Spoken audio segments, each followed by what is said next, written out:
The House will come to order. Members will please take your seats. Members will please come to the floor. Ring the bell, Mr. Clerk, you will. Then we'll start on reading some privileged resolutions.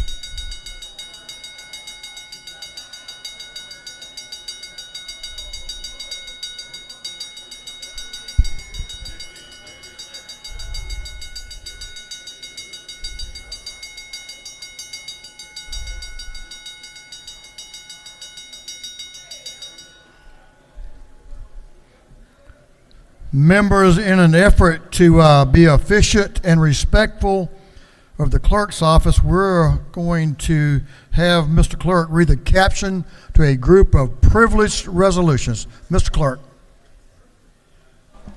Honoring the life and memory of the Honorable Virgil Marcus Jones, Sr. Honoring the life and memory of Mother Bernice Bacon. Honoring the life and memory of Brigadier General John C. Doc Bonson, Jr. Recognizing and commending Samuel L. Dumas. Recognizing and commending the Ben Massel Dental Clinic. Recognizing and commending Dave Cobb. Recognizing and commending Barbara Dooley. Congratulating and commending Brenda Grissom for receiving the 2024 Yellow Rose Nikki T. Randall Service Leader Award. And recognizing and commending Alex Harris. And for other purposes, that completes the reading of the privilege resolutions.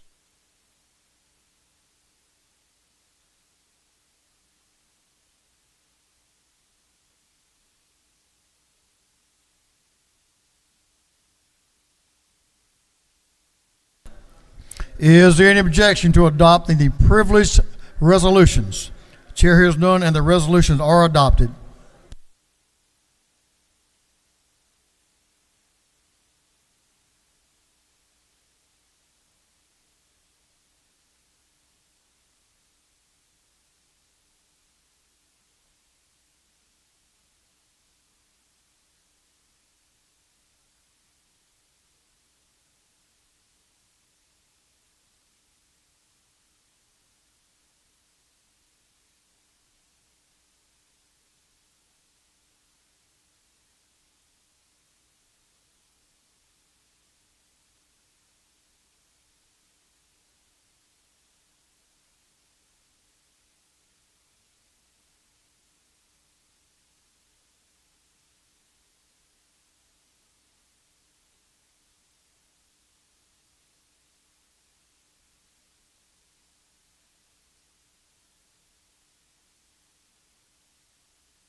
Okay, members will please take your seats.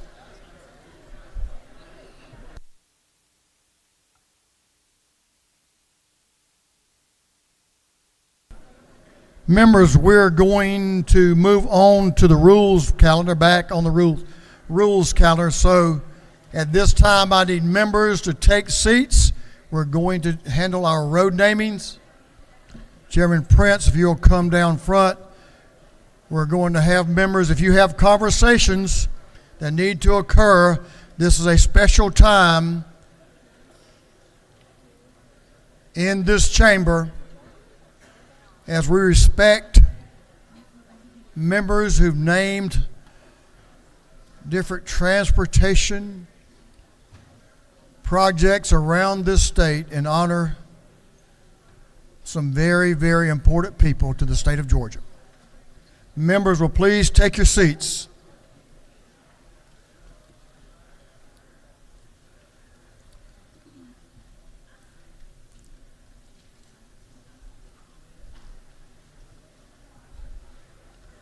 Mr. Clerk, will you read the caption to House Resolution 854?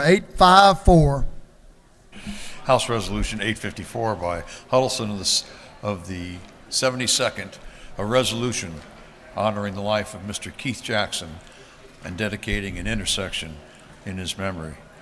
This resolution having been referred to the Committee on Transportation, that committee recommends that this resolution be adopted by committee substitute. Before I recognize Chairman Prince, I'm going to ask all members, doorkeepers, if you'll close those doors, you don't have to lock them, but close them. Front doors and the two anteroom doors. Members, I want to ask you to stand as our custom. Chairman Prince is recognized to bring us the resolution. Thank you, Mr. Speaker. Colleagues, House Resolution 854 consists of 18 road bridge namings across the state of Georgia, recognizing those who've come before us as well as just served our communities well. Now, there are two other resolutions that will be heard later today, or hopefully today, that should be a part of this package, but because of who they are, we want to make sure they are represented just a little bit separately. So House Resolution 854, Representative David Hustle, dedicating an intersection in Carroll County as the Keith Jackson Memorial Intersection. House Resolution 919, Representative Dean Gerald Green, dedicating a bridge in Terrell County as the Charlie Curry Memorial Bridge. House Resolution 937, Representative Rod Leverett, is dedicating a portion of state routes in Banks, Jackson, and Madison County as the Georgia Grown Trail. House Resolutions 938, Representative Carolyn Hughley, dedicating an interchange in Muskogee County as the state representative Marietta Mitchell-Taylor Interchange. House Resolution 939 by Representative Teddy Reese, dedicating an intersection in Muskogee County as the state representative Calvin Smyrie Interchange. House Resolution 979 by Representative Sarah Draper, dedicating a bridge in DeKalb County as the Reverend Dr. William E. Flipian Sr. Bridge. House Resolution 996, Representative Noel Williams, dedicating a portion of state route in Crisp County as the Deputy Ty Brown Memorial. House Resolution 1020, Representative Deborah Silcox, is dedicating an interchange in Fulton County as the Representative Joe Wilkerson Interchange. House Resolution 1040 by Representative Joseph Gullett, representing a portion of state route in Paulding County as the Sam Clark Memorial Highway. Resolution 1067 by Representative Johnny Chastain, dedicating a state route in Gilmer County as the Mike Gibbs Memorial Highway. House Resolution 1084 by Representative Trey Rose dedicates an interchange in Greene County as the Clarence Lee Mutt Rose Jr. Memorial Exchange. House Resolutions 1109 by Representative Clay Perker dedicating a bridge in Irwin County as the Neil Waldo McIntyre Jr. Memorial Bridge. House Resolution 1110 by Representative Clay Perkle, dedicating a bridge in Irwin County as the Clyde Vernon Moore Memorial Bridge. House Resolution 1111 by Representative Dewey McLean, dedicating a portion of state route in Gwinnett County as the Percy Scott Jr. Memorial Highway. Also, House Resolution 1112 by Representative Dewey McLean, dedicating an interchange in Gwinnett County as the Stephen Day Memorial Exchange. House Resolutions 1117 by Representative David Clark, dedicating an intersection in Gwinnett County as the Logan Wade Memorial Intersection. House Resolution 1154 by Representative Matthew Gamble, dedicating a portion of state route in Bartow County as the Gene Tilley Highway. And House Resolution 1155 by Representative Kimberly Alexander, dedicating an intersection in Douglas County as the Scott Hudson Memorial Intersection. Mr. Speaker, that concludes the naming of the roads and bridges for this portion of our section. Thank you, Mr. Chairman. I appreciate the committee's work and the members' work on honoring these great Georgians. Is there any objection to the previous question being ordered? The chair hears none. The previous question is ordered. Is there any objection to agreeing to the report of the committee, which was favorable to the adoption of the resolution? The chair hears none. The report of the committee is agreed to. Shall this resolution now be adopted? All in favor of the adoption of the resolution will vote yes. All those opposed will vote no. And so the clerk will unlock the machine.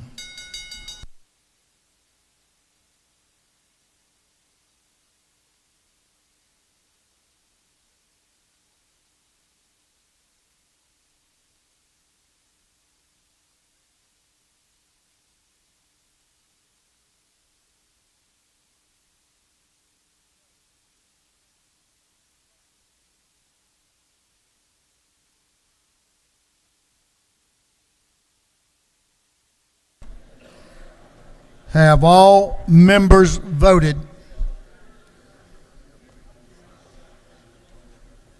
All members voted. If so, the clerk will lock the machine on the adoption of House Resolution 854. The yeas are 167, the nays are 0. The resolution, having received the requisite constitutional majority, is therefore adopted. Members, you will want to pay attention again to this resolution, a road naming resolution. I'm going to ask the members to stand again, if you will. Mr. Clerk, will you read the caption to House Resolution 1164, 1164? House Resolution 1164 by Representative Hughley of the 141st and others, a resolution honoring the life of the Honorable Richard H. Smith and dedicating an interchange in his memory. This resolution having been referred to the Committee on Transportation, that committee recommends that this resolution be adopted.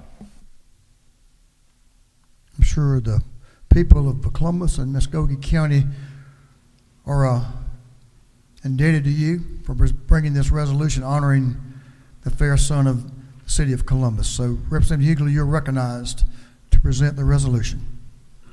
Thank you, Mr. Speaker, and I also like to thank Chairman Jaspers. House Resolution 1164, on behalf of the Columbus delegation, I stand to present House Resolution 1164 to honor the life, the legacy, and memory of our dear colleague, Richard H. Smith. The interchange is in the heart of Columbus because Richard remains in our hearts. And I thank each and every one of you. All of you served with him, and you know what a great man he was. He's a man who loved God, he loved his family, he loved his community, and he loved his state. And we want his legacy to live on in the hearts and minds of the people of Columbus. And with that, I appreciate your favorable consideration of the interchange honoring our dear colleague, Richard H. Smith.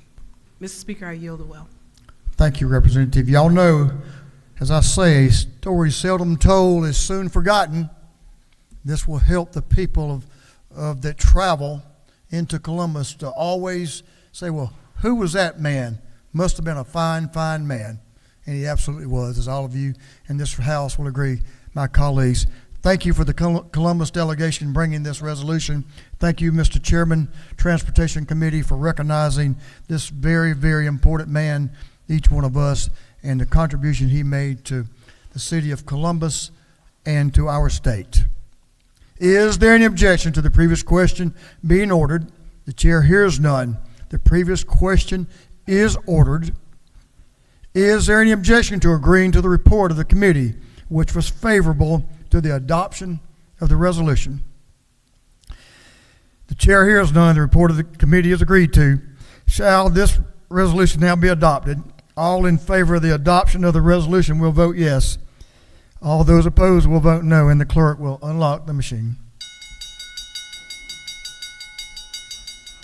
So Matt, Ralston, and Spiro are both right up on the top row, just left of center to.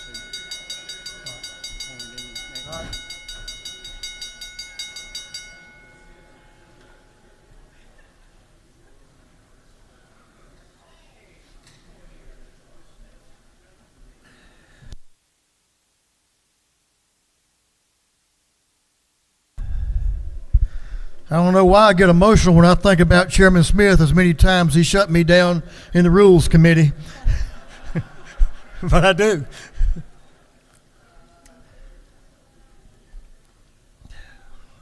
Have all members voted? All members voted. This so the clerk will lock the machine. On the adoption of House Resolution 1164, the yeas are 169, the nays are 0. This resolution, having received the requisite constitutional majority, is therefore adopted.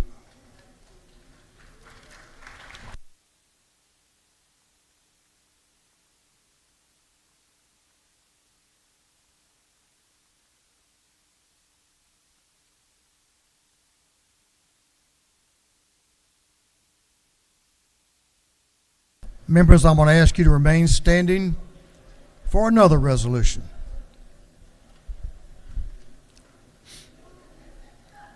Mr. Clerk, will you read the caption of House Resolution 1215-1215? House Resolution 1215 by Representative Jaspers of the 11th and others, a resolution honoring the life of the Honorable David E. Ralston and dedicating an interstate connector and a bridge in his memory. This resolution having been referred to the Committee on Transportation, that committee recommends this resolution be adopted by committee substitute. Members, it may be a little unusual, but I'm going to do it anyway. Before we take up this resolution, Mr. Chairman, some friends of Speaker Ralston are here. A very close friend, his former Chief of Staff, Spiro Ambrin, and his son, Matt Ralston, are with us in the gallery. If you'll welcome and make sure, let's show our appreciation to those two fine gentlemen.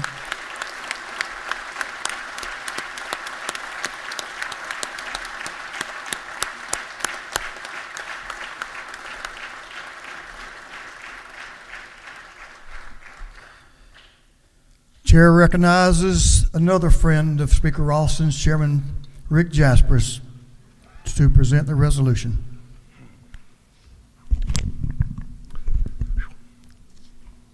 What an honor.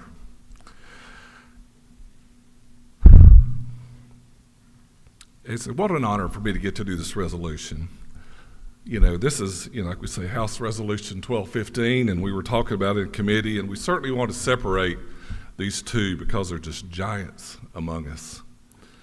So this resolution honors the life of David Ralston, the Honorable David Ralston, and dedicating an interstate connector, a bridge, a highway, and in his memory. Whereas David Ralston was born on March 14, 1954 in Ellijay, a distinguished son of North Georgia. Whereas he attended Young Harris College and later earned his bachelor's degree from North Georgia College and State University, earned his law degree from the University of Georgia. And whereas Speaker Ralston dedicated his life to the service and the citizens of Gilmer and Fannin counties, working to make their lives better in any way that he could. Whereas he ran a successful law practice providing sound legal advice and counsel to the Blue Ridge, Fannin County, and Gilmer County for more than 40 years. And whereas in 1992 he began a long and distinguished career in public service when he was elected to the Georgia Senate and served for 3 consecutive terms. Whereas in 2002, he was elected to the House of Representatives, where he was elected Speaker in 2010, a position he held until his untimely death. Whereas a Speaker, he shepherded many pieces of legislation beneficial to the citizens of the great state of Georgia through the legislature, including tax relief, criminal justice reform, transportation infrastructure funding modernization, adoption reform. He had a particular passion for improving health care provided to Georgian citizens who struggled with mental health. And whereas on November 16, 2022, he died peacefully at Piedmont Hospital in Atlanta, surrounded by his lovely wife, Cherie, his children, Matt, Elizabeth, and other family members. Whereas it is abundantly fitting and proper that this remarkable and distinguished Georgian be recognized appropriately by dedicating an interstate connector, a bridge, and a highway in his memory. Whereas his legacy will live on for all who travel these connections, and they'll see his name forever being recognized. Therefore, it be resolved and acted by the General Assembly that the State Route 5 in McKaysville bypass in Fannin County be dedicated as a Speaker David E. Ralston Interstate Connector. Be it further reserved that the new bridge over the Toccoa Oconee River in Fannin County be dedicated as a Speaker David E. Ralston Memorial Bridge. And be it further resolved that the portion of State Route 52 in Gilmer County from Aaron Road west to the Murray County line is dedicated as the David E. Ralston Memorial Highway. And all the good stuff that goes on after that. I just want to say, just as for me, the lane at the Murray County, Mr. Ridley, if here would know what it is, it oversees Fannin and Gilmer County. Very appropriate. And Speaker Ralston loved that area. If you served with him, you knew it. He told you, he made sure you knew it. But Mr. Speaker, thank you for giving us the opportunity to name these 2 roads after Speaker David Ralston. Thank you. Thank you, Mr. Chairman. What a great tribute to a man who's left his imprint on this House. Representative Mary Margaret Oliver knew Speaker Ralston, served with him in the Senate and in the House, and knew him so very, very well, as many of us in here who had the great honor and privilege to serve with, I know, one of the greatest speakers to ever serve in this Georgia House of Representatives since our inception as a state. What a caring, caring man. The things the chairman has in the resolution are certainly only a small piece of what he's done, his contributions to our state. And to, I know to many, if all of us in this room, what he meant to us personally in our lives as well, and the strength he gave to us to do the right thing, to always do the right thing. I'm privileged to have known him, and even more privileged to having served with him. So what a great tribute, Mr. Chairman, to your committee. Thank you to the family and to this family. To this family. Now, I can't say it like he did, but I'm going to try. Is there any objection to the previous question being ordered?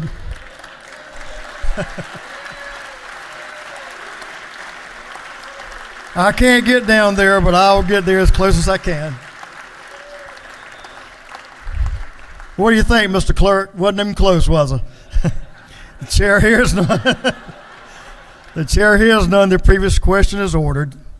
Is there any objection to agreeing to the report of the committee, which was favorable to the adoption of the resolution? The chair hears none. The report of the committee is agreed to. Shall this resolution now pass and be adopted? All in favor of the adoption of the resolution will vote yes. All those opposed will vote no. And Mr. Clerk, who he loved dearly, will you unlock the machine?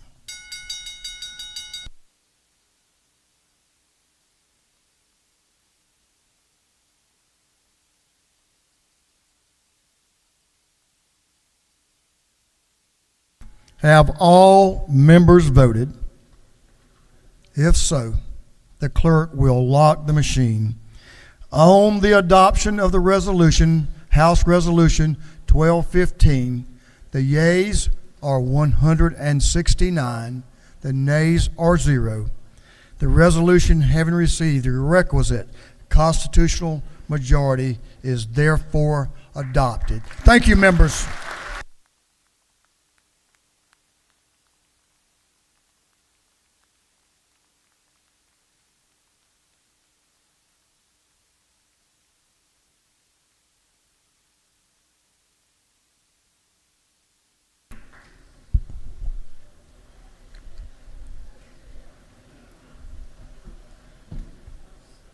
We're going to take up a bill now that would have been very important to the Speaker of this House, Speaker David Ralston.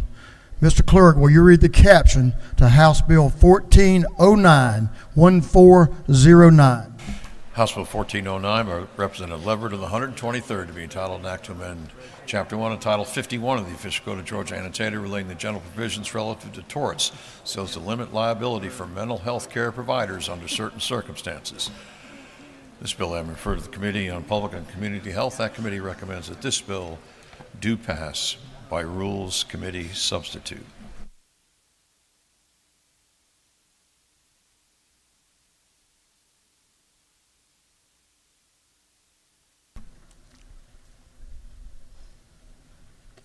Chairman Leverett is recognized to present the bill.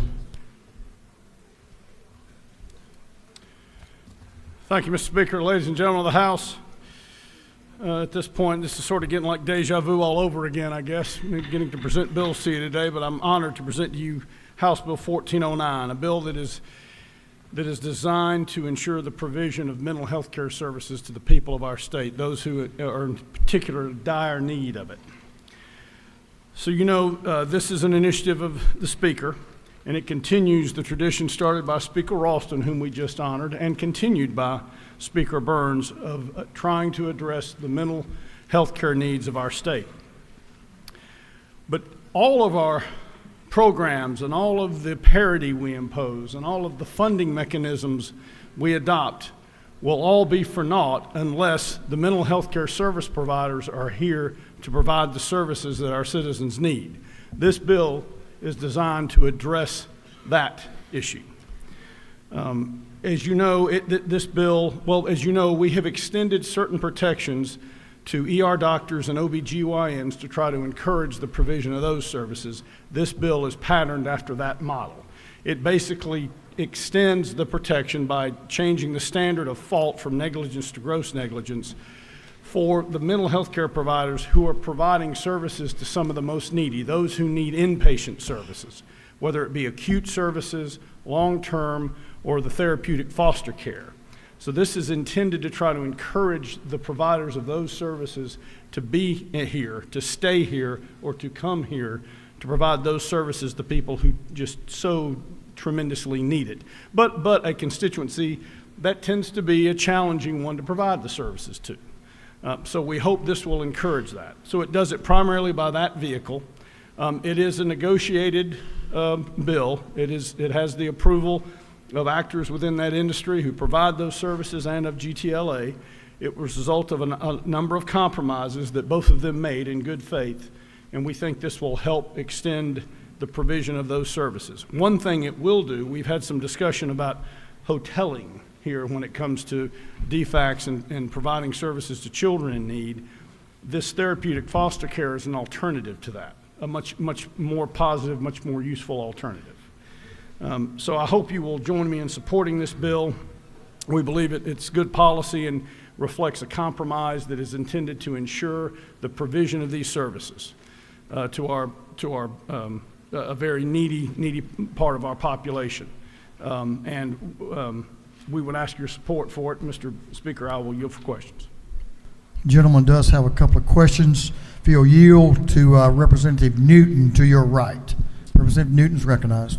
Thank you, Mr. Speaker. Will the gentleman yield? Yes, sir. Isn't it true that this legislation is a piece of legislation that if the House looks at the broader scope, as was mentioned earlier about Speaker Ralston and mental health parity, get the funding that's needed for new medicines and all, and that CON reform that we're advancing right now through Chairman Parrish and others to get the facilities we need. So we got the funding and the facilities and the medications. All of it doesn't matter unless you have the professional workforce. And doesn't this go along with student loan assistance that we're working on? And this is just one more piece to decrease the liability, the risk that's out there if people are willing to come to Georgia, stay in Georgia, and take care of this high-risk but very needy population. That's absolutely right, Representative Newton, Dr. Newton. I appreciate you mentioning that. This is trying to battle on all fronts, and I think it's an essential part of that initiative. Will the gentleman continue to yield? Yes, absolutely. Isn't it true, though, that also that we deserve thanks to go to our friends in the legal field, the trial bar and all, who are willing to come to the table together and work on this in a way that helps Georgians get their family members the help they need? Absolutely, Dr. Newton. And as an attorney, hearing that from a doctor, I feel particularly gratified to hear that. And thank you so much. It's good to work together. Thank you, sir, for the legislation. Thank you. Representative Hutchinson to your right is recognized if you'll take another question. Does the gentleman yield? Absolutely. Is it not true that this bill will bring much needed services to children who are in foster care and children with the most severe mental health diagnoses in Georgia? Yes, ma'am. Thank you. Thank you for bringing the bill. I appreciate it. And thank you for your support of the bill, Representative, and for the service you provide to the people of our state. Representative Reese to your left has a question. Thank you, Mr. Speaker. Does the gentleman yield? Yes, sir. Isn't it true that this bill is an outstanding compromise that strikes a balance of taking care of the patient's needs as well as making sure that the protections that are provided legally for patients in this area is still preserved so that all parties feel comfortable, and that I am in support of this bill? Thank you very much for that question. I would certainly agree with the gentleman. You have one final question. Representative Barnes to your left. Amadi Barnes to your left. Representative is recognized. Thank you. Does the gentleman yield? Yes, ma'am. Thank you for this bill. Is it not true that this bill will also help increase providers for empath units in our state? I'm sure the lady knows of what she speaks, and I believe that will be a result of it. Thank you. Thank you for the question. The gentleman has no further questions. Thank you, Mr. Speaker. Ladies and gentlemen, I would ask you to support House Bill 1409, and I'm reminded of the words of the poet Robert Browning, "Ah, but let a man's reach exceed his grasp, else what are heavens for?" Thank you very much, and I appreciate your support of the bill. Mr. Speaker, I yield the well. Gentleman has yielded the well. Is there any objection to the previous question being ordered? The chair hears none. The previous question is ordered. Is there any objection to adopting the substitute offered by the Committee on Rules? Chair hears none. The Rules Committee substitute is adopted. Is there any objection to agreeing to the report of the committee, which was favorable to the passage of the bill? Chair hears none. The report of the committee is agreed to. Shall this bill now pass? All in favor of the passage of the bill will vote yes. All those opposed will vote no, and the clerk will unlock the machine.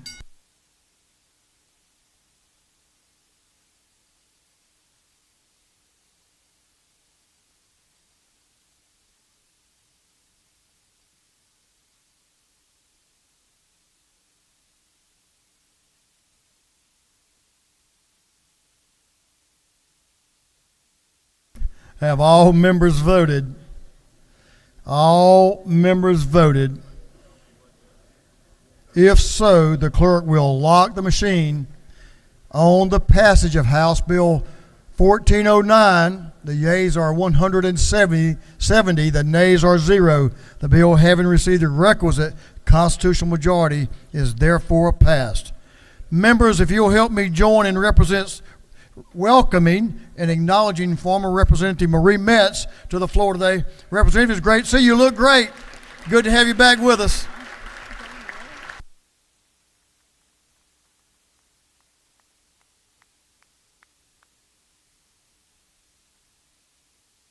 And another oldie but goldie,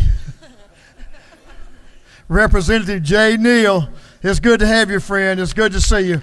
Good to have you back with us.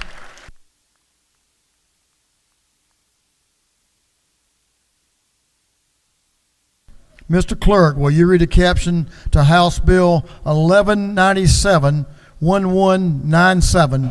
House Bill 1197 by Representative Houston of the 170th, to be entitled an act to amend Article 2, Chapter 7 of Title 4080 of the Official Code of Georgia Annotated relating to imposition rate computation exemptions and credits relative to income taxes. This bill having referred to the Committee on Ways and Means, that committee recommends that this bill do pass.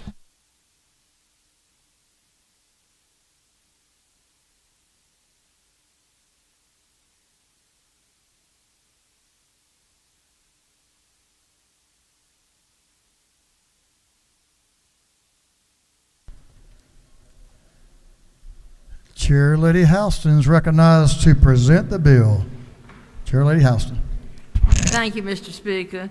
This afternoon, I bring you House Bill 1197 that would expand the rural zone tax credit.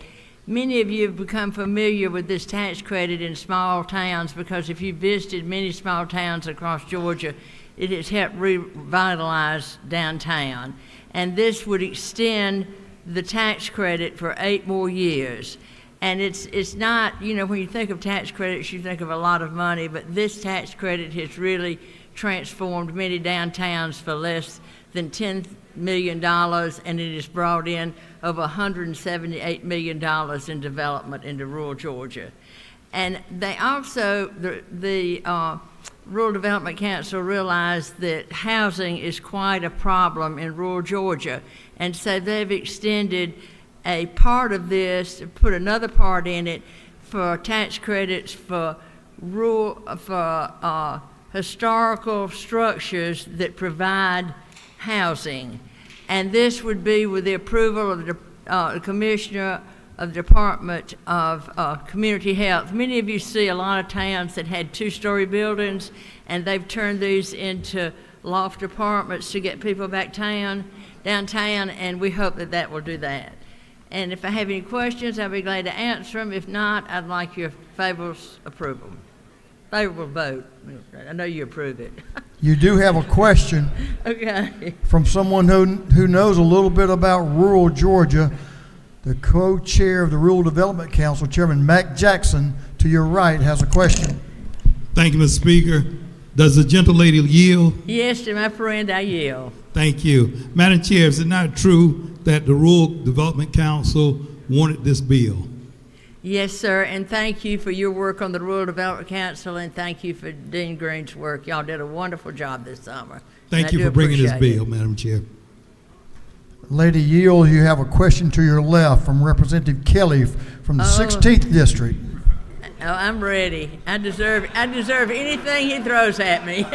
I was waiting. Anything he throws at me, I deserve. Thank you, Mr. Speaker. Will the gentlelady yield? I do. I'm not going to take that bait right there. But isn't it true that over the years, me and you have had disagreements on some tax credits and tax exemptions? That is right. We have had several disagreements on tax credits and exemptions.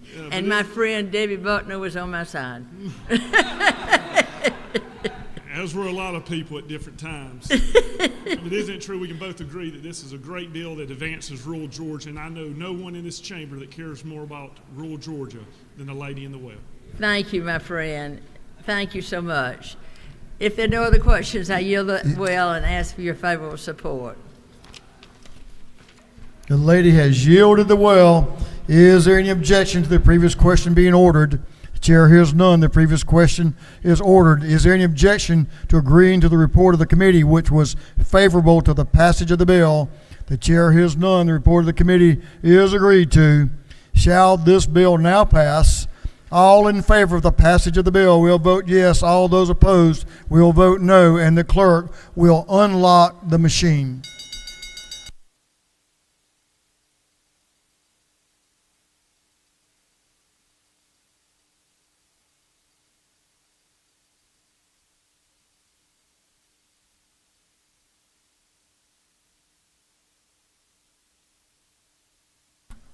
Have all members voted? All members voted. If so, the clerk will lock the machine. On the passage of House Bill 1197, the yeas are 163, the nay is 1. This bill, having received the requisite constitutional majority, is therefore passed. Mr. Clerk, will you read the caption to House Bill 1180? House Bill 1180 by Representative Carpenter IV and others to be entitled an act to amend Code Section 48.740.26 of the Official Code of Georgia annotated relating to income tax credits for film, gaming, video, or digital production. This bill having referred to the Committee on Ways and Means, that committee recommends that this bill do pass by committee substitute. Chairman Carpenter is recognized to present the bill. Representative Casey Carpenter. Thank you, Mr. Speaker. House, I come to you with House Bill 1180. It's a great day for film in the state of Georgia. This bill seeks to make this program sustainable for all Georgia taxpayers. It came out of the study committee that we did this off-season with the Senate to make sure that we evaluated all the tax credits in the state of Georgia. And we feel like today we have a bill in front of you that's going to make sure that the taxpayers of Georgians get the best bang for their buck while ensuring that film continues to thrive in the state of Georgia. I'll go over a couple of pieces of the legislation, and then I'll obviously yield for a couple of questions. The first thing it does is it sets a limit at 2.5% of the state revenue number in the budget for transferable tax credits. As it sits today, that will currently be about $900 million that the state of Georgia is dedicating to film. It also gives the upside for the film industry that as the state grows, film will also grow. And that was an important piece. Obviously, there was some concern about not knowing how much the state of Georgia were going to be liable for when it comes to film, and this will ensure that it is in a sustainable way able to protect the taxpayers but grow the industry. It also raises the minimum spend to $500,000. We felt that was an important piece of in this legislation because it makes sure that they were getting the job creation that this program was brought to bring. And finally, it addresses an important issue for a lot of people in this room. Instead of just the peach for the 10% uplift, it addresses 9 different areas that they have to meet 4 of in order to get that uplift. There's a piece in there that was important to my voters and a lot of voters around this room that helps this industry grow outside of the metro area. There's a piece in there for Georgia musicians. There's a piece in there for post-production in the state of Georgia. There's a piece in there for long-term leases with Georgia studios, association with the Georgia Film Academy, using 50% of Georgia vendors, 50% of Georgia's crew. And without that, Speaker, I yield for any questions.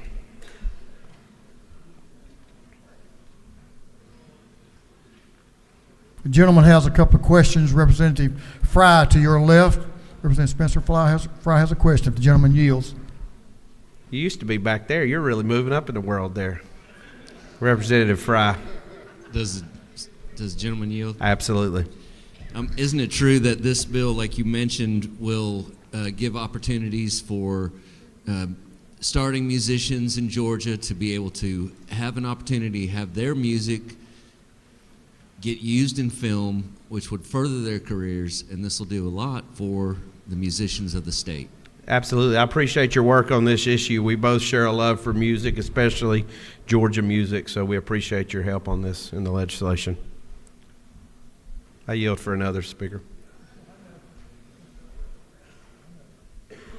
Chairman Blackman has had a hand in this. I believe he has a question up the center aisle. Does the gentleman yield? I think it's fair to say he had at least two hands in it there, Mr. Speaker. Yes, sir, I yield. Chairman Carpenter, is it not true that this legislation includes, as you alluded to, a measure that ties the credit to the state's budget, providing for responsible, measured adjustments while also providing protection for taxpayer dollars in any given year? You are correct, sir. Well, I appreciate your hard work on this and for doing all the listening that you did and making this a good measure for No, I Georgians. appreciate your help as well. It's really important to say that, Georgia's in the top 3 in the world. We're competing against countries in film, and I think this makes sure that as the program exists today, that we will continue to dominate this field. So I'll yield for one more and then. One more? Yes, sir. Representative Schofield has a question. To your right. Thank you. Does the gentleman yield? Yes, ma'am. Just a quick question. How does this bill support those that don't meet the spend or that are independent filmmakers? That's a great question because there was a lot of concern that raising that minimum spend to $500,000 was going to do something to ruin independent films, and I will disagree with you on that matter. I think that as we did the research with the applications with the state of Georgia and Department of Revenue, over 75% of the indie films that were filmed in the state of Georgia will continue to spend more than $500,000. So I think it does make sure that we're promoting indie films and providing a pathway for all Georgia filmmakers. And with that, I yield the well. The gentleman has yielded the well. The wisdom of the Rules Committee, we have limited discussion on the bill to 30 minutes for those opposed, 30 minutes for those in favor. I'm going to recognize Representative Tran to speak in opposition to the bill. Representative Long Tran is recognized to speak. Thank you, Mr. Speaker. Ladies and gentlemen, I rise today to speak in opposition to this bill. There's a saying, if it's not broke, don't try to fix it. We have grown into a competitive industry, 3rd in the world, because we do not have a cap.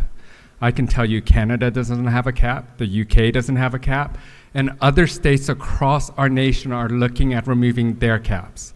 They're looking at what drives Georgia's film industry, and they want to mirror that so that they can find that success as well.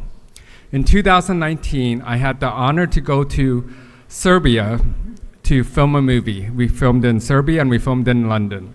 And I can tell you, they didn't talk about competing with New York or Chicago or LA. They told me we're coming for Georgia. Georgia's got an amazing tax film incentive. We're mirroring it. We want films in our part of the world. So we're not just competing with other states, we're competing globally, and this industry is rapidly changing. Now for here in Georgia, we want homegrown talent, and we're building that infrastructure. I'm not saying that we never have a cap, but this is probably too soon. We still have brick and mortar businesses rising to meet the needs of the film industry. But if we start to see a holdback from the film industry, what are those who are investing in rental shops, creating rental shops or catering companies to meet the demands of the film industry?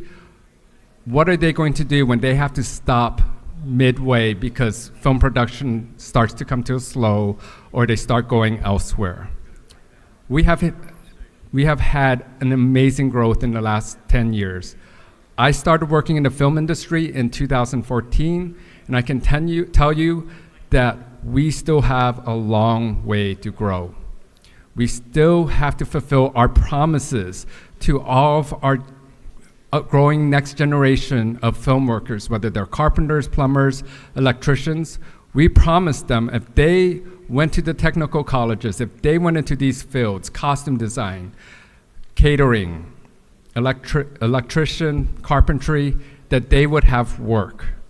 And now we're bringing uncertainty to these fields for these kids who have decided to not look for simply a job, like a burger flipping job, but a career that they can grow families on.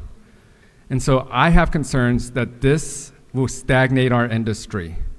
And in regards to the indie film industry, the indie film isn't just a 2-hour feature film length movie. It can be a 10-minute short film. It can be considered a commercial. And we're not talking about big budget commercials for Nike. We're talking about your local store, whether it's your local carpet store, your local car dealership. Losing this aggregation hurts the filmmakers that are growing in those industries, and that's where you cut your teeth. I produced 4 short films. I have yet to produce a 2-hour feature-length film, but I have cut my teeth through short films. My first budget was $500. My last short film, which was only 15 minutes long, was $30,000. You don't just jump into the industry and start managing $1 million budgets off the bat. You start small, you learn how to manage those budgets, and you grow. And I can tell you what the changes we're making, it's going to be that much harder for budding Georgia filmmakers to get into this industry. And we want to be the premier place in the world for the film industry across the board. And so I ask this body to really think about what the film industry has done for your community, the growth of it in your community. Is it done growing in your community? Will these changes negatively impact the growth of the film industry in your community?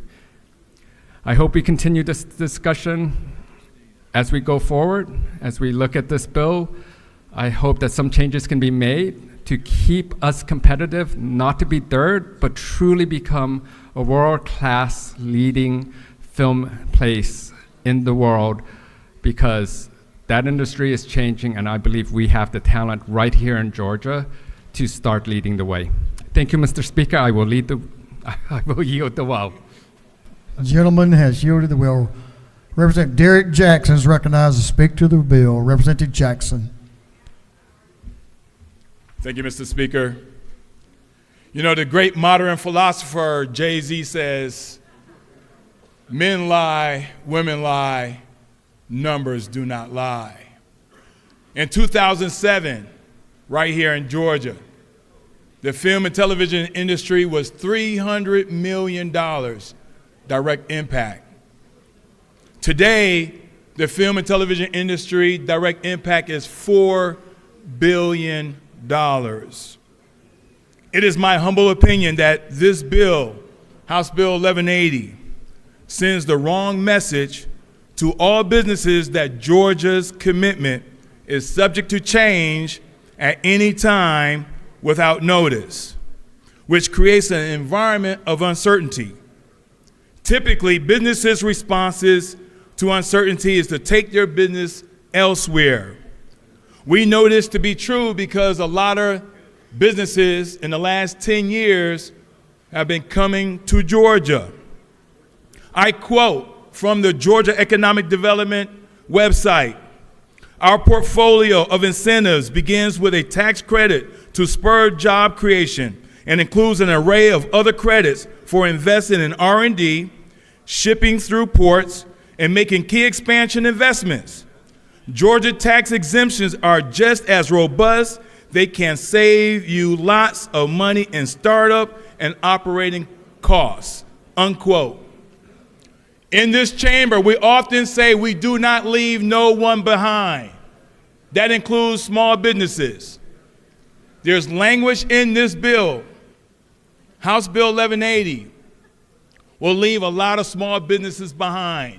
Those same small businesses that sustained Georgia during COVID, those same small businesses who came from other states to say Georgia is home. Them same small businesses who also have a dream, that American dream, and they're investing in film and television industry. Let us not leave small businesses behind with this bill. I strongly encourage you to vote no on House Bill 1180. And with that, Mr. Speaker, I yield the well. The representative has yielded the well. Representative Betsy Holland is recognized to speak to the bill. Representative Holland. Thank you, Mr. Speaker. Good afternoon, colleagues. The Georgia Film Tax Credit I don't tell the story very often that it's a little bit because of the tax credit that y'all got stuck with me in this building. Because over a decade ago, I sat on the other side of the ropes, working in the film industry, lobbying for this state to adopt a film tax credit to bring more television and film production to the state of Georgia. And I want to tell you, you did a really, really good job when you passed the tax credit. Just as was promised, what followed that tax credit was brick and mortar studios, the Georgia Film Academy, which is a blueprint for other states on how to train people and workers to work on productions, and you've built an entire network of support vendors that can feed film and television production. 10, 15 years ago, we didn't believe that Georgia would have the infrastructure to be able to support this kind of production. Now, more blockbusters are shot in this state than any other state in the United States, including California and New York. We love sticking it to California and New York. This $1.9 billion total state impact would not have happened if this chamber hadn't thoughtfully come around to the idea of being innovators in the space of production. And yet, and I should say I have tremendous respect for the sponsor of this bill and for the work he has done to advance film production in Georgia as well. I also get the sense sometimes that in this room, people have a feeling that they sort of want to stick it to the Hollywood fat cats. I sometimes want to stick it to the Hollywood fat cats. My Netflix bill is too high. I did not love the season finale of Game of Thrones. I wonder why they don't make movies anymore that aren't sequels or reboots or prequels or some other form of existing IP. I think it took the production community way too long to address pay equity. I think they don't do a good enough job of preventing sexual assault and harassment. There's a lot to not like about Hollywood. I'm not up here talking about this bill because of Hollywood. If we lost the film tax credit in whole tomorrow, Hollywood fat cats could make a decision like that to move their production somewhere else. I worked in that industry for years. I promise you, UK is calling. Vancouver is calling. Other states are calling. I worry that if we are not gentle and nuanced in how we work with the tax credit, the people we hurt are not the Bob Igers and the David Zaslavs of the world. Those are CEOs of Disney and Warner Brothers Discovery. We're going to hurt Georgians. We're going to hurt the person who drives the car to get people from the airport to the film set. We're going to hurt the carpenters that are building the film sets. We're going to hurt the caterers. We're going to hurt the small mom and pop vintage costume shop that used to just serve theaters and now has grown 3 times in size to be able to serve films. I'm having a hard time getting up today. I was joking. I'm in soft opposition to this bill. I think we need the guardrails. I think we need some of the benefits that have been built into this bill, including more incentive to have these productions take place outside Metro Atlanta into some of the more underutilized parts of our state. I think we need to make sure that we don't break the bank giving money away to productions. So I think this is necessary, but I mostly want to make sure I'm sending the message across the hall that we need to continue to have a nuanced discussion about how we're implementing this tax credit, how we put up the guardrails in a way that protects the state, but don't scare away the tremendous amount of business that has made billions of dollars of impact for our community. Don't take away the security of the jobs of the people who specifically sought out training or moved to our state because they believed it was possible to have a career in production in Georgia. In trying to make sure that Hollywood pays their taxes and pays their dues, let's just be careful that we aren't hurting Georgians at the same time. So with that, I'll say I may be voting no on this bill, not because I have a problem with the bill in total, but because I just want to make sure we're being careful as it continues to move, to include our industry friends at the table, to be mindful of the local impact, and to be making the absolute best possible piece of legislation that we can. And with that, I yield the well. Thank you.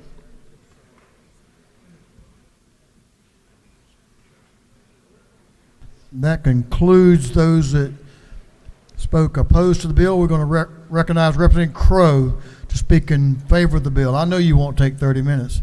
No, sir. Good man. I will not. I will be much shorter than that. Thank you, Mr. Speaker. Colleagues, I rise today to advocate for the passage of House Bill 1180, a pivotal piece of legislation that seeks to amend the existing Georgia Film Tax Credit Program.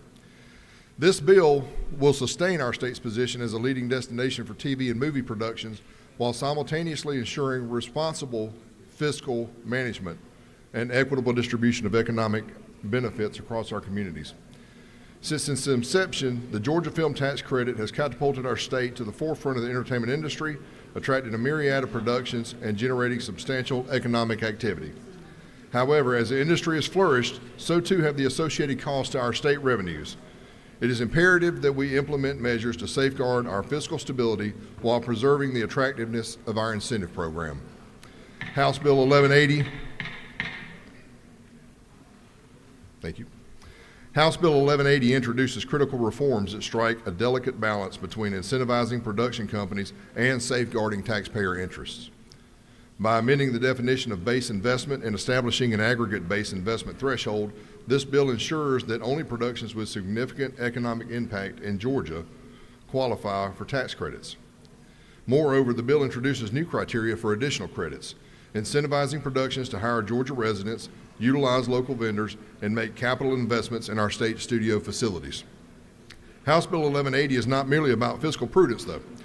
It is about equitable economic development by incentivizing a portion of production activities to occur in underutilized counties, promoting workforce development initiatives. This bill spreads the economic benefits of the film industry to regions that may have previously been overlooked. It ensures that all Georgians, regardless of their zip code, have the opportunity to benefit from our state's thriving entertainment sector. House Bill 1180 is a testament to Georgia's unwavering commitment to the film industry. It demonstrates our dedication to fostering an environment that is conducive to industry growth while simultaneously ensuring fiscal responsibility and equitable economic development. By providing stability and predictability to both taxpayers and the industry alike, this legislation paves the way for continued success and prosperity in the industry for years to come. I urge you all to support House Bill 1180 and join me in securing Georgia's position as a leader in the entertainment industry, all while safeguarding our state's fiscal health and promoting economic opportunity for all Georgians. Thank you, Mr. Speaker. I yield the bill. Gentlemen, yielded the will. That completes those speaking in favor. We will now have chair's time. Chairman Blackman is recognized to speak to the bill. Chairman Blackman. Thank you, Mr. Speaker. I know it's a long day, and we have studied this for quite some time. I did want to highlight just a couple of things. That the base investment of $500,000 is the same. I know some have asked for higher, but that is what is required to hit the threshold, to hit that 30%. There is an aggregate number that you have to hit at 10 million. There's also a couple of other things. The 2.5% is not a cap. What it is it is a limit against the state's liability in any given year. We have seen our contingent liabilities run up to the numbers in the $3, $4, and more billion dollars. And it does allow all of these productions to take this credit against any tax liability that they have without any limits whatsoever. And finally, I think the underutilized component and the value that comes to Georgia of the 9 criteria, of which 4 have to be hit, only enhances the value back to the citizens of Georgia and the investment that they're making in this industry that is upwards of $1 billion+ annually. So we have talked to stakeholders for many, many months and looked at this in great detail. Again, I do want to thank Chairman Carpenter for his work on this and all members of the panel and the committee. I think it's been studied, and this is a very measured and efficient approach to what we're trying to do for film here in Georgia. Mr. Speaker, that's all I have. I'll yield the well. Gentlemen, yield the well. He concludes the chair's time. Is there any objection to the previous question being ordered? The chair hears none. The previous question is ordered. Is there any objection to adopting the committee's substitute? The chair hears none. The committee's substitute is adopted. Is there any objection to agreeing to the report of the committee, which was favorable to the passage of the bill? The chair hears none. The report of the committee is agreed to. Shall this bill now pass? All in favor of the passage of the bill will vote yes. All those opposed will vote no. And the clerk will unlock the machine.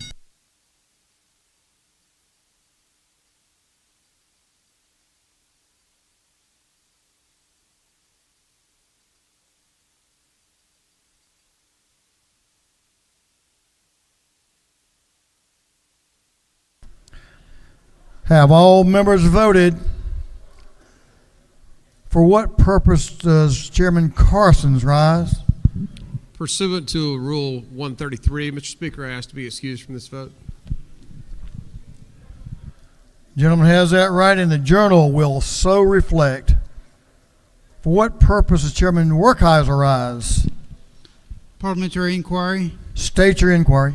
Mr. Speaker, is it not true that there's multiple websites where you can look at a ranking of the limits or caps, and the opponents of this bill that seem to think they're going to run somewhere else, I don't know where they're going to run to, at the current proposed limit of $900 based on this year's budget, New York is only at $700 million, and California is a mere $330 million, so we would still remain the top giver of film credits in the country by a long shot. Sure, the gentleman knows what he speaks. He's looking at numbers. For what purpose does Representative Park rise? Thank you, Mr. Parliamentary inquiry. State your inquiry. Mr. Speaker, is it not true that I support a good part of this bill, but I do have some concerns in which hopefully by voting no, we can continue to perfect this bill as it moves across? I respect the gentleman's opinion. Thank you, sir. For what purpose does Representative Reese rise? Parliamentary inquiry. State your inquiry. Isn't it true that this bill includes an uplift that's going to help the hub cities around Georgia attract film industry so that this tax credit is truly a tax credit for the state of Georgia and not just film business in Metro Atlanta? I'm sure the gentleman's read the bill and he understands how it will impact Columbus. For what purpose does Chairman Martin rise? Parliamentary inquiry, Mr. Speaker. State your inquiry. Mr. Speaker, isn't it true that while the word cap keeps getting mentioned at various times here, that this bill does not cap the amount of credits that can be earned in a year? Isn't that true? I've known the gentleman to understand that part of this business over the years. Isn't it true that it only caps at 2.5% of the budget, the governor's revenue estimate, the amount of those credits that can be transferred and used by parties other than the people that earn them? And it does not cap the amount that can be earned in a year. In fact, isn't it true that it just protects the Georgia taxpayer in the revenue estimate while allowing the credits to still be earned? Isn't that true, Mr. Speaker? I think I could agree with that. For what purpose does Chairman Carpenter rise? Parliamentary inquiry. State your inquiry. Is it not true that being both a carpenter and a caterer, I can assure you this bill will make sure that film is going to be successful in the state of Georgia? Since you put it that way, I think you're right. I'm going to recognize one more, and that's Chairman Saines. For what purpose does Chairman Saines rise? Parliamentary inquiry.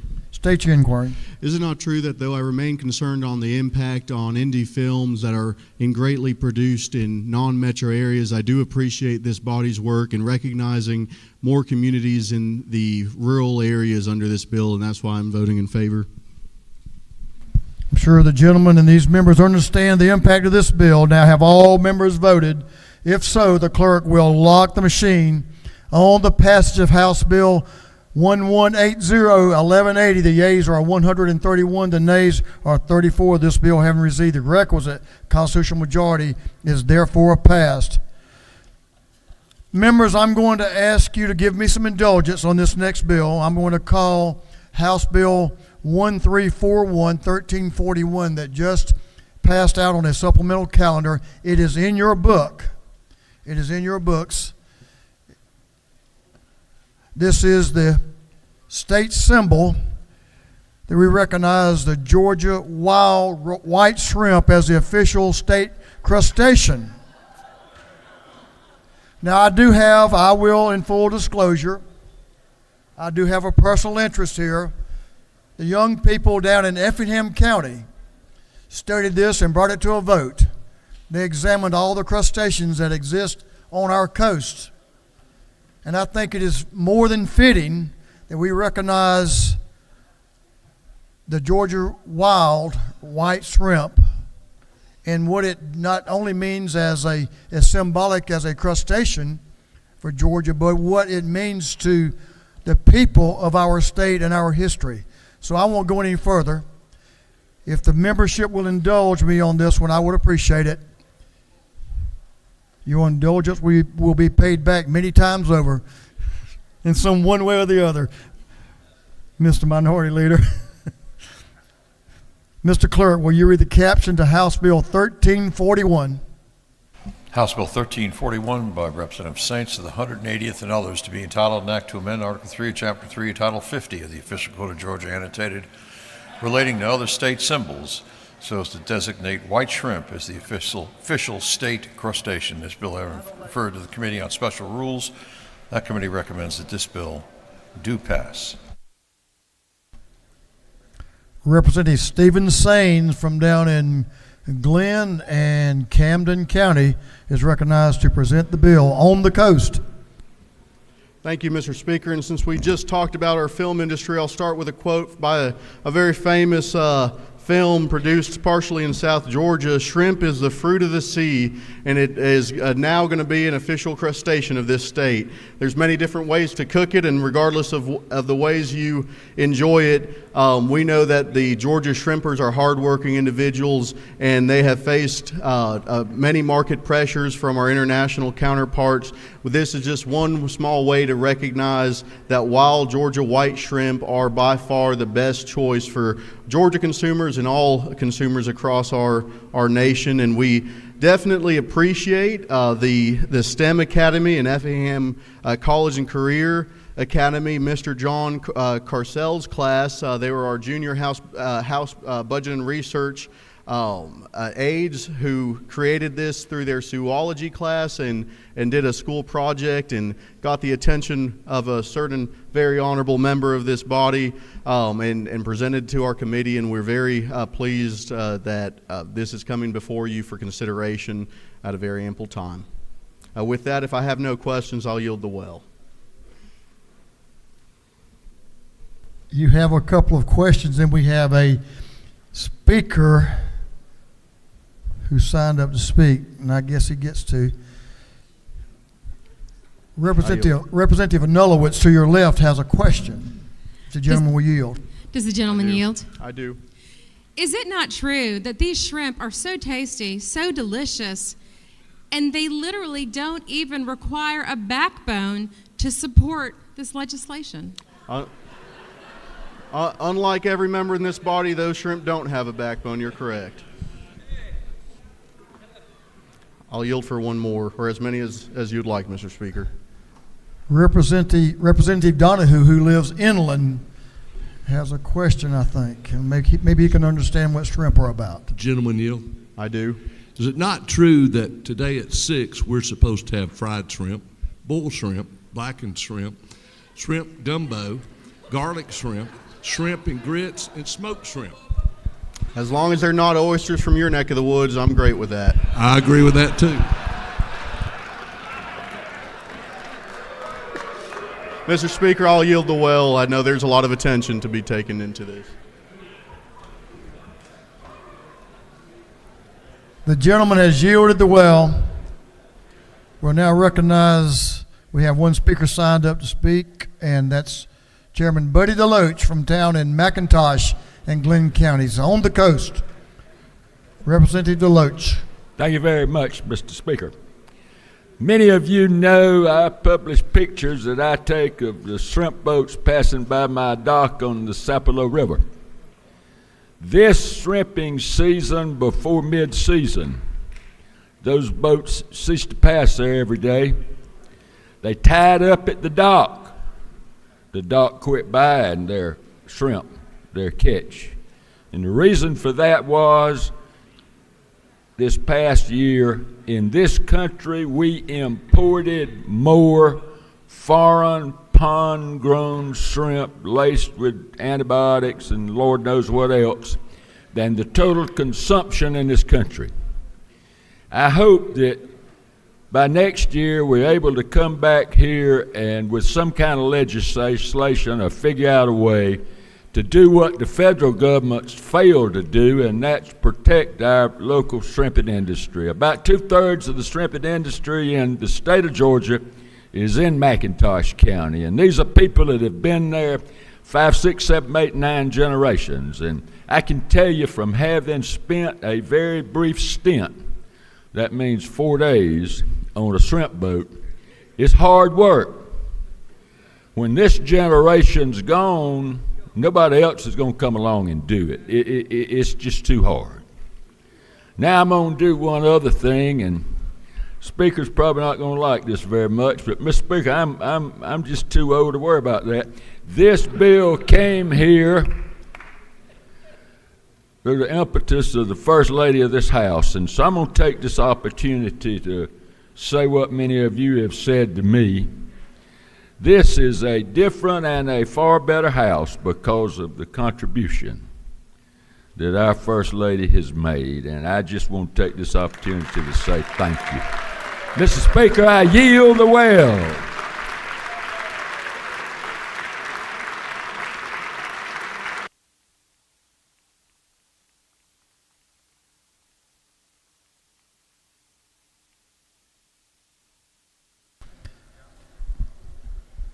Well, what a great day for the processes of our country to be at work with a group of young people get involved in what we do here and what we do in government. Thanks to the kids, young people down in Effingham County who exercised their voices, and it was heard by this body. So thanks to the young people down in Springfield and Rankin and Guyton and all parts of Effingham County, we appreciate your input, and I think we're about to act on it. Is there any objection to the previous question being ordered? The chair hears none. The previous question is ordered. Is there any objection to agreeing to the report of the committee, which was favorable to the passage of the bill? The chair hears none. The report of the committee is agreed to. Shall this bill now pass? All in favor of the passage of the bill will vote yes. All those opposed will vote no, and the clerk will unlock the machine.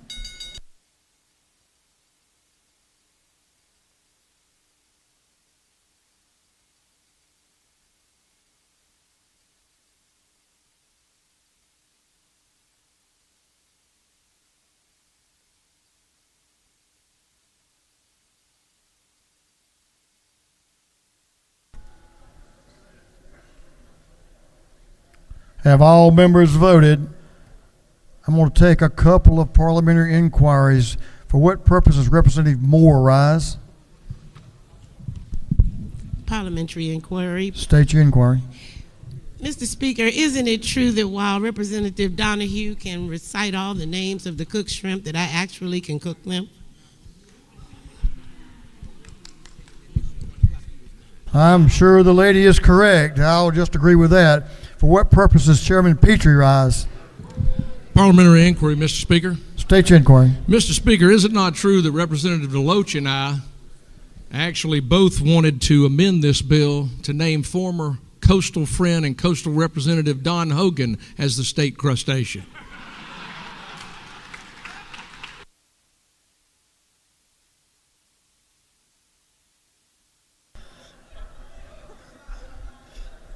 You're out of order. I love Don Hogan. For what purpose does Representative Leverett rise? I know he has some light to shed on this Parliamentary deal. inquiry, Mr. Speaker. State your inquiry. Is it not true, Mr. Speaker? I've had the pleasure of serving with Chairman DeLoach on a number of committees and gotten to know him in my time here in the House. I've appreciated so much his wisdom and his friendship, and therefore, for that reason, he is my favorite white crustacean from the coast of Georgia. There is that. I'm going to take one more. For what purpose does Representative Westbrook rise? Parliamentary inquiry, Mr. Speaker. State your inquiry. Is it not true that even though we have a lot of fun with bills like this, talking about cornbread and shrimp, there's actually a very serious purpose under this that my colleagues in the coastal delegation referred to, which is that our Georgia shrimping industry is facing very, very serious existential threats, and anything we can do as a body, whether it's choices we make as consumers, whether it's supporting this wonderful idea that our youth brought to us, we should do that? Is it not true? I would totally agree with that, and I think this is a Georgia-grown product, and we will take advantage of that as we promote this for the benefit of all Georgians. When we further look into this and work with it, thank you for this House for having a little fun, but passing something I believe you'll pass in just a second that will be important to a lot of Georgians and our well-being. Have all members now voted? If so, the clerk will lock the machine. On the passage of House Bill 1341, the yeas are 171, the nays are 0. This bill, having received the requisite constitutional majority, is therefore passed. Thank you, members. Mr. Clerk, will you read the caption to House Bill 1023? House Bill 1023 by Representative Williamson of the 112th and others to be titled an Act to amend Article 2 of Chapter 7 of Title 48 of the Official Code of Georgia Annotated relating to the imposition rate computation exemptions and credits relative to income taxes. This bill having referred to the Committee on Ways and Means, that committee recommends that this bill do pass by committee substitute. Representative Williamson is recognized to present the bill. Mr. Chairman. Thank you, Mr. Speaker. Ladies and gentlemen, I rise today to bring before you House Bill 1023. Quite simply, this bill, well, I'm back up for a second. Since we've had an income tax in the state of Georgia, and I believe it was implemented sometime in the 1930s, we've always had the same tax on businesses as we have on the personal income tax returns. That's a threat of changing. When we passed House Bill 1437 a year or two ago, we did not have it linked, and this bill simply makes sure that we keep our corporate business taxes, i.e. business taxes, which includes not only C corporations, but S corporations and partnerships and LLCs at the same rate as our personal tax return. Failure to do this is going to create a lot of confusion, especially since we passed House Bill 149 several years ago, which allowed all of our businesses that use or referred to as pass-through entities to pay those due and payable state income taxes on their business returns. It is at the same rate. If absent us doing this, it will effectively be, I'd call it a de facto rate increase on all these pass-through businesses, and it's substantial. The majority of our businesses in Georgia are organized in such a way, so I'd be happy to answer any questions the body might have. Otherwise, I appreciate your favorable consideration and yes vote for this measure. The gentleman has a question, if he'll take it from Yes. Chairman Blackman, right Yes, up the center sir. aisle. Does the gentleman yield? Happy to, Mr. Chairman. Isn't it true that there probably isn't a more conservative, more fiscally conservative person in this body than you? Well, I'll take that allocation. Yeah, I'm fine. Isn't it further true? You call me a tight one. Isn't it further true that I know you to be one of the best business people in this body, if not in this state? I believe in protecting our businesses in the state because it means jobs for all the Georgians. In the Well, we state. yield for one more question, Yes, Mr. be Chairman. happy to yield. All right. So isn't it true that if we don't pass this legislation, that we are effectively raising taxes on every small business in Georgia? Every small business that is, arguably that's the case, yes. Thank you. Thank you for your work on Mr. this. Speaker, if there are no more further questions, I'll yield the will and ask for your favorable consideration. Thank you, Chairman Williamson. The Rules Committee has limited discussion on this bill as well. We have 3 folks signed up opposing the bill. You will have a total of 30 minutes. Representative Lisa Campbell, Representative Bell, and Whip Park, a total of 30 minutes to be divided amongst yourselves. Representative Campbell is recognized to speak to the bill.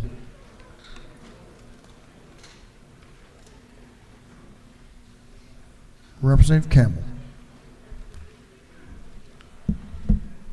Thank you, Mr. Speaker.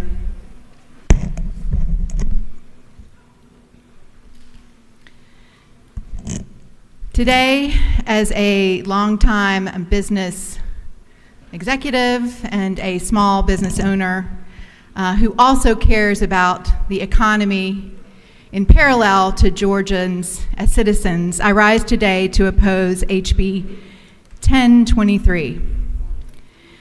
And I'd like to speak to this bill that is proposing to link corporate tax rates to personal income tax rates. And while this concept may seem appealing on the surface, a closer examination reveals significant drawbacks that do warrant careful consideration and thoughtful deliberation. Changing the primary way that we fund and invest in Georgia's infrastructure is a big deal. The idea of linking corporate tax rates to personal income tax rates is often and has been presented sometimes as a means to promote fairness, simplicity, and transparency. And proponents have argued that aligning these rates can create a more equitable distribution of the tax burden and reduce complexity for taxpayers and businesses alike. However, when you really analyze the potential impacts of such a policy, there are some concerns that should be addressed. First, linking corporate tax rates to personal income tax rates can introduce volatility and uncertainty into the tax system. It can make it difficult for businesses to plan and make long-term investment decisions. And fluctuations in income tax rates could be influenced by various economic and political factors, we know that, and this could result in hindered economic growth.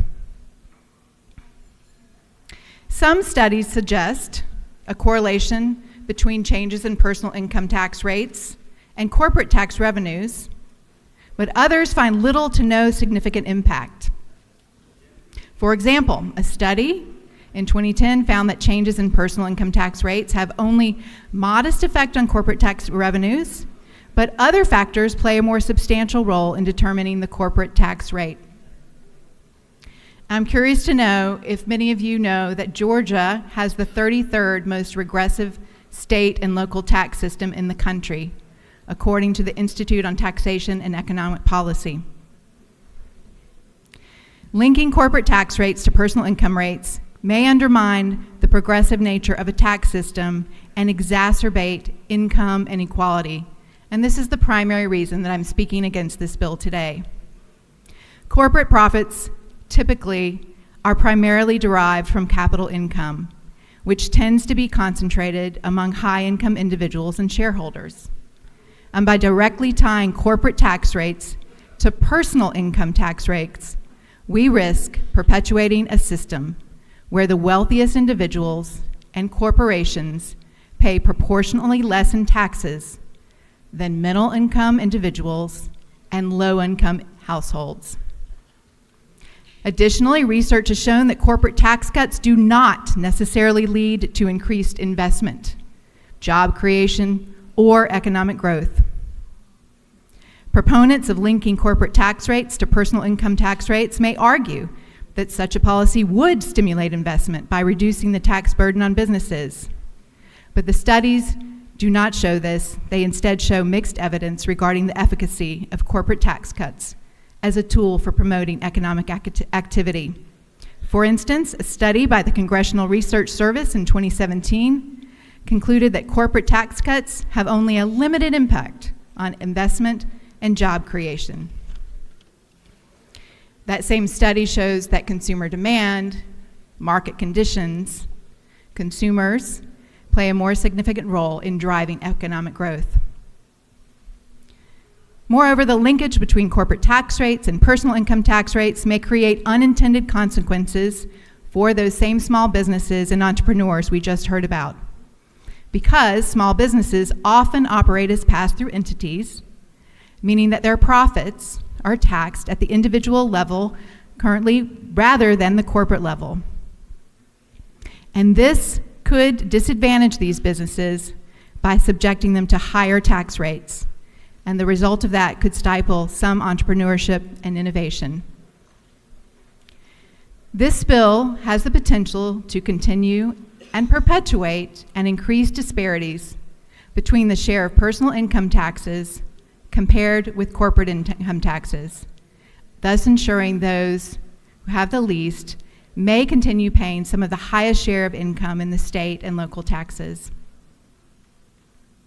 In conclusion, while this proposal to link corporate taxes to personal income taxes may have some appeal, I hope that with additional and further analysis of this evidence and potential consequences, I've raised some concerns that give you pause, because this policy could introduce and exacerbate income inequality and fail to deliver the promised economic benefits. Instead of pursuing simplistic solutions that may do more harm than good, and specifically at this time in our history, when so many of our bills that we're about to vote on have to do with our communities and our businesses coming here, we should be prioritizing evidence-based policymaking and more comprehensive tax reforms that are rooted in fairness, equity, and sustainable economic growth for all of us. And for these reasons, I urge you to vote no to HB 1023.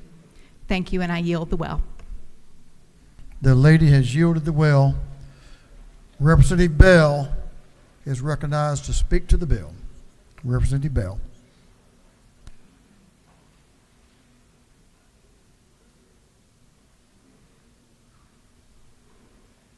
Gentleman's recognized.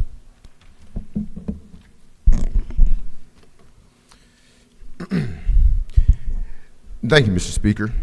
I rise in opposition of HB 1023. Today, I'd like to address a critical economic policy that is in question. Why should we cut the corporate tax rate? In navigating the complexities of fiscal decisions and economic strategies, it is imperative to delve into the multifaceted implications of altering the corporate taxation. The proposition of reducing the corporate tax rate often arises with the promise of stimulating economic growth, boosting competitiveness, and incentivizing investment. However, deeper examination reveals a more nuanced reality, where potential drawbacks of such may outweigh the perceived benefits. First, cutting the corporate tax rate is a risk of exacerbating the already known issue of economic inequality, where it is already a pressing issue of many economies. Studies such as Pigney, Sass, Schultz, and Zachman have shown that corporate profits disproportionately affect high earners and shareholders, widening the wealth gap and undermining efforts to achieve economic equality. Moreover, the corporate tax rate would diminish government revenue, limiting resources available to essential public investment.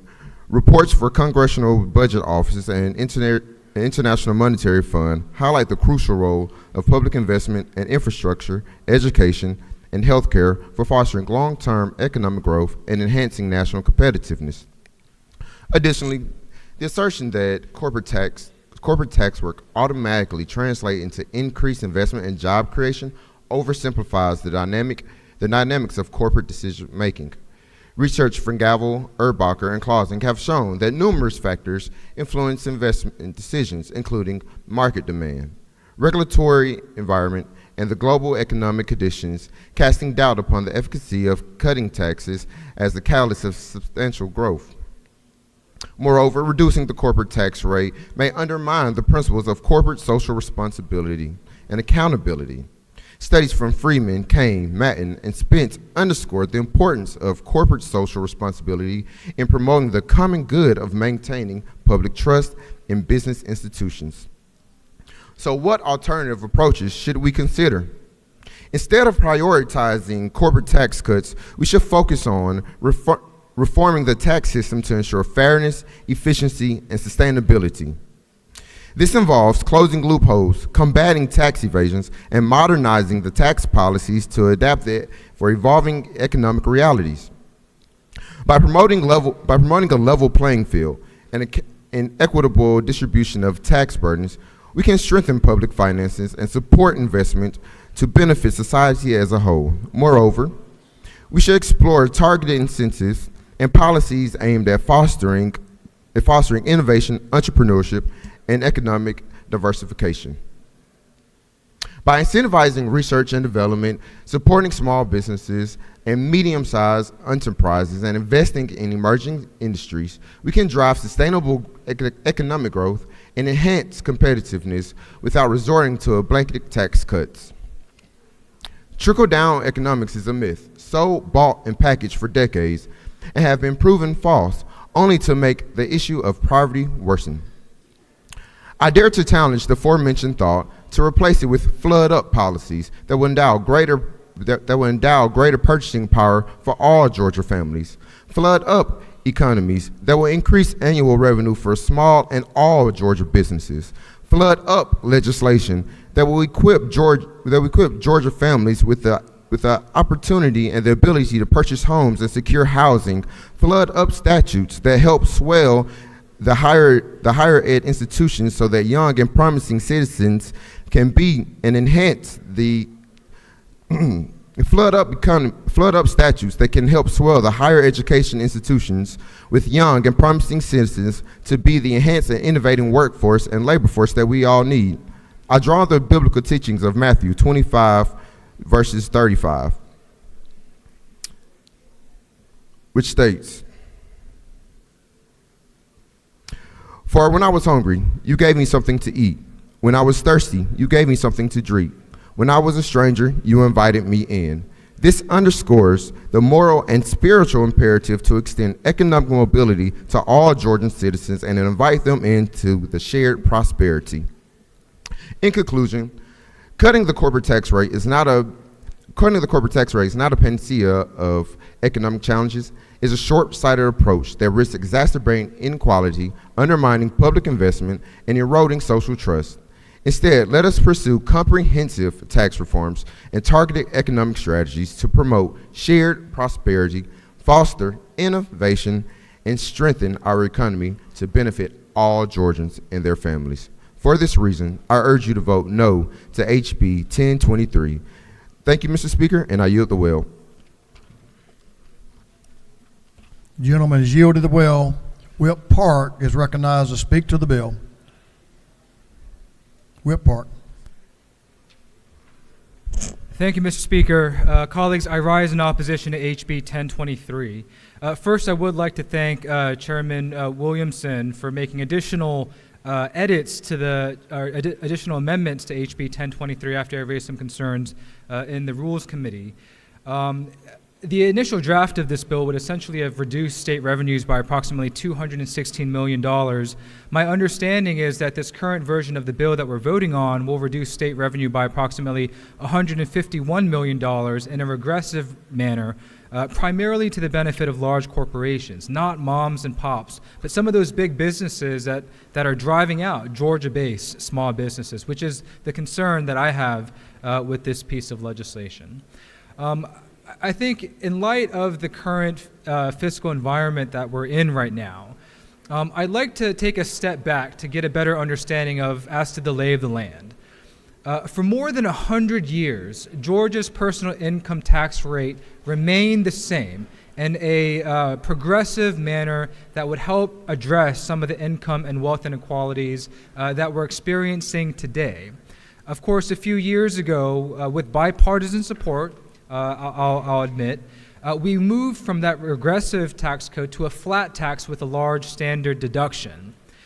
However, because we are now linking this corporate tax rate to that personal income tax rate, which is not yet static, it is still in flux based on certain conditions and trigger mechanisms in which for the rest of this decade we can have our personal income tax rate continue to decrease, in which our corporate income tax rate would also potentially continue to decrease if those trigger conditions are met. Another concern I have with this bill is the unpredictability when it comes to revenue estimates and collections, especially in a volatile economic environment that we find ourselves in. Now, of course, it was mentioned, that this bill is an example of fiscal conservatism. I think fiscal conservatism in some instances can be good, but I think better than fiscal conservatism, in my humble opinion, is fiscal pragmatism. Let's be clear as to what we are voting on and with the facts. Last thing I'll say is, with the comment made as to whether or not this is a tax increase, I would love to see a fiscal note from the Office of OPB and state audits as to what the actual fiscal impact of this bill will have. I haven't seen or read any sort of indication that if we don't vote on this, we'll see corporate taxes increase. Again, My concern with this bill is, the income tax rate in Georgia right now remains in flux. I remain concerned as to the volatility and unpredictability that linking the corporate tax rate to the income tax rate may now create. So for those reasons, I respectfully disagree and urge members to vote no to House Bill 1023. Thank you, Mr. Speaker. I yield the well. Thank you, Mr. Whip. Appreciate your comments. That completes the members who are speaking opposed to House Bill 1023. Now we'll hear from a couple of folks who are in favor of. Representative Wilkerson. Representative David Wilkerson is recognized to speak to House Bill 1023 in favor of. Representative Wilkerson. Thank you, Mr. Speaker. Today I come in support of House Bill 1023, and I understand the concern that members have with cutting the corporate income tax. And I listened diligently as people explained it. So let me give you a little background on what's happened over the last month, for example. I've gone through my community and I've seen the small businesses that were referenced earlier. These could be partnerships, they could be S-corps. They are also getting a tax break under this. So let's not think about the big corporations that have the big high-priced tax attorneys, because it's not going to impact them as much as it's going to impact the people that live in your communities. And yes, they will hire that high school student that lives in your community. Now, as far as the percentages, up until 2 years ago, when we first had House Bill 1437, the first round I voted against because it did not help the middle class and lower income. The second version of the bill, I did vote to support House Bill 1437 because it gave one of the largest tax cuts to middle class, working class families that we've done. So yes, the rich may have benefited, but the working families benefited, just as much, if not equally proportional. So remember, up till 2 years ago, these rates did match each other. The rates were the same. All we're doing is linking them. Now, I understand the concern about, well, this is going to put the burden on the backs of those working class to pay it. Well, if we raise the rate for the working class, we got to raise the corporate rate because they're going to be linked. Okay? So if you raise one, you got to raise the other because they're always going to be linked, as they always have been. This will simplify the business taxes that people pay in their communities. So I understand the concerns, I get it, but at the end of the day, this is good, sound policies for the small business owners that are trying to create jobs for their families and the economic wealth that will pass down through generations. So with that, if anybody has any questions, I'll take them. If not, I'll yield the well. You do have a question to your right in the back. Chairman Tarvin has a question. Gentleman Yield. Yes, I do. You are an accountant, is that correct? I am. I'm a CPA. I don't do taxes, but I understand. Follow-up question. Yes. If you were handling a corporate or a business return, who pays those people pay taxes? Then how do they charge that to the customer at the store? You think, then makes the price at the cash register go up? Yes. So to answer your question, yes, and that's why typically you will not see me increase sales taxes. You will not see me increase everything because at the end of the day, fees are the most regressive form of taxation. So yes, it will be passed on to the victim as well as taxes. It will be passed on. Yes, sir. The customers pay the ultimate thing. Yes. Gentleman has no further questions. Thank you, Mr. Speaker. I yield the well. Representative Crowe is recognized to speak to the bill. Thank you, Mr. Speaker. I will be even more brief than last time because I think, as my friend Representative Wilkerson just stated, this just makes sense and it's good policy. For 10 years, Georgia's been named the best state to do business. We did not take this title for granted, and states around the country are constantly trying to dethrone Georgia. Continuing to make Georgia an attractive place to do business is a never-ending endeavor. The corporate tax rate in Georgia is one area where we can be more competitive with states like Florida, South Carolina, and Texas. States we compete against for economic development dollars and enjoy a lower corporate tax rate than Georgia. By lowering the corporate tax rate, we empower businesses, large and small, to invest, expand, and create more jobs for our communities. This isn't about benefiting corporations, it's about empowering individuals and families who rely on these companies for their livelihoods. A lower corporate tax rate sends a clear message to businesses around the world: Georgia is open for business. It signals to investors and entrepreneurs that we are committed to fostering a business-friendly environment where innovation and enterprise are celebrated, not stifled by burdensome taxes. But let me be clear, lowering the corporate tax rate is not about sacrificing essential public services or neglecting our responsibilities to the people of Georgia.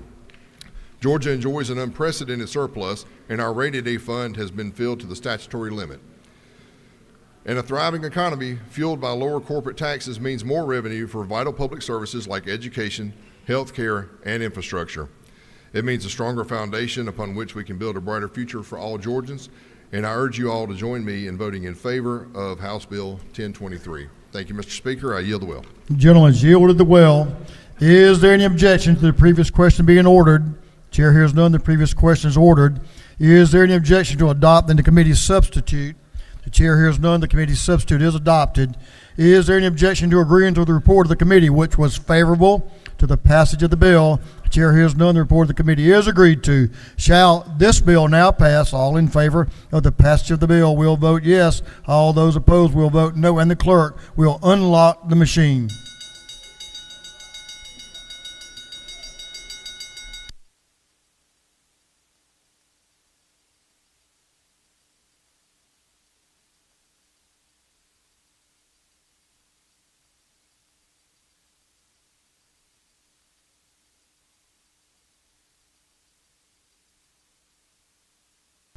Have all members voted? For what purpose is Representative Kelly rise? Parliamentary inquiry, Mr. Speaker. State your inquiry. Mr. Speaker, is it not true that New York as a state has the fastest declining population in our country with a corporate income tax rate of 8.5%, and Utah has a corporate tax rate of 4.85%, is the fastest growing, and this will make us better, closer to Utah than it will New York? The gentleman so states. For what purpose does Leader Beverly rise? Parliamentary inquiry. State your inquiry, Ms. Leader. Is it not true that the individual tax rate in the state of Georgia has been lowered over the last couple of years? Sure, the gentleman believes what he states, or he wouldn't have stated it. Following parliamentary inquiry, Mr. Speaker. State it. Is it also not true that as we tie the corporate income tax rate to the individual tax rate, there will be a gap in the amount of money, that revenue that we can collect, because the corporate tax rate will come down, individual tax rates will come down, and there'll be a burden on the individual more than it will be on the corporation if they're tied together? I'm going to let you members debate that, so I'm going to recognize someone else for a parliamentary inquiry.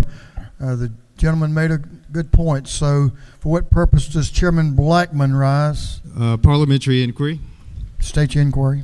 Mr. Speaker, isn't it true that we have cut the personal income tax more than 10 times the amount that would be cut by this particular piece of legislation? We are reducing tax rates, yes, sir. For what purpose does Chairman Martin rise? Parliamentary inquiry, Mr. Speaker. State your inquiry. Isn't it true that I believe the leader said earlier that we are lowering the income tax rate on individuals and we're lowering the income tax on corporations, and somehow he thinks that's burdening those individuals? I think it's good for us to let them keep their money. Isn't that true, Mr. Speaker? I'm sure the gentleman believes that to be true. No doubt about that. Have all members voted? If so, the clerk will lock the machine. On the passage of the bill, the yeas are, on House Bill 1023, the yeas are 138, the nays are 28. This bill, having received the requisite constitutional majority, is therefore passed. Mr. Clerk, will you read the caption to House Resolution 302. House Resolution 302 by Representative Camp of the 135th and others, a resolution proposing an amendment to the Constitution so as to provide for the appropriation of funds received from certain legal judgments or settlements. This resolution having been referred to the Committee on Judiciary, that committee recommends that this resolution be adopted by committee substitute. Chair Lady Beth Camp is recognized to present the resolution. Thank you, Mr. Speaker. This is a special bill for a number of reasons. Lady will suspend.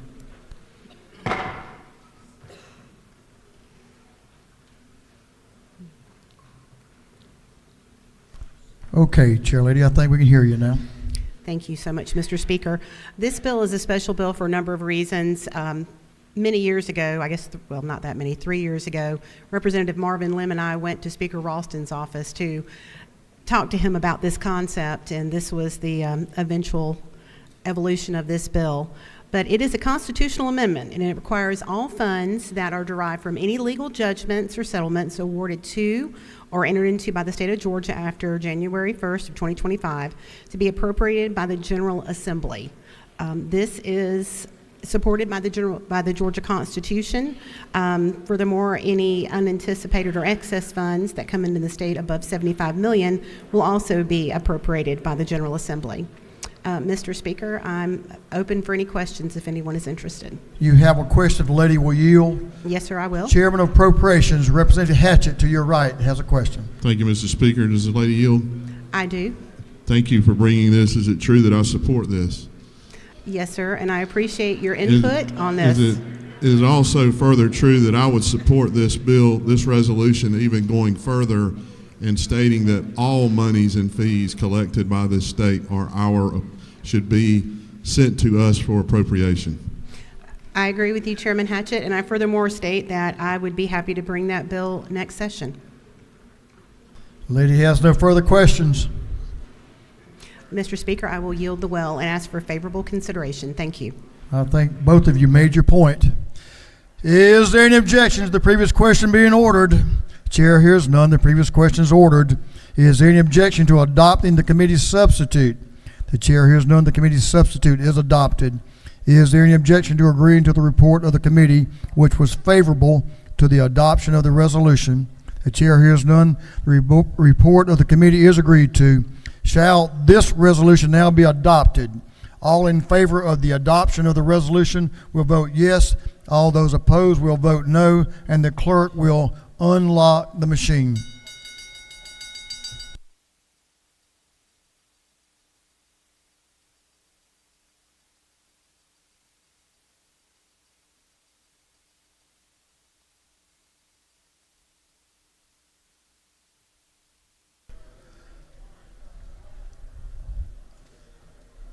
Have all members voted? All members voted. If so,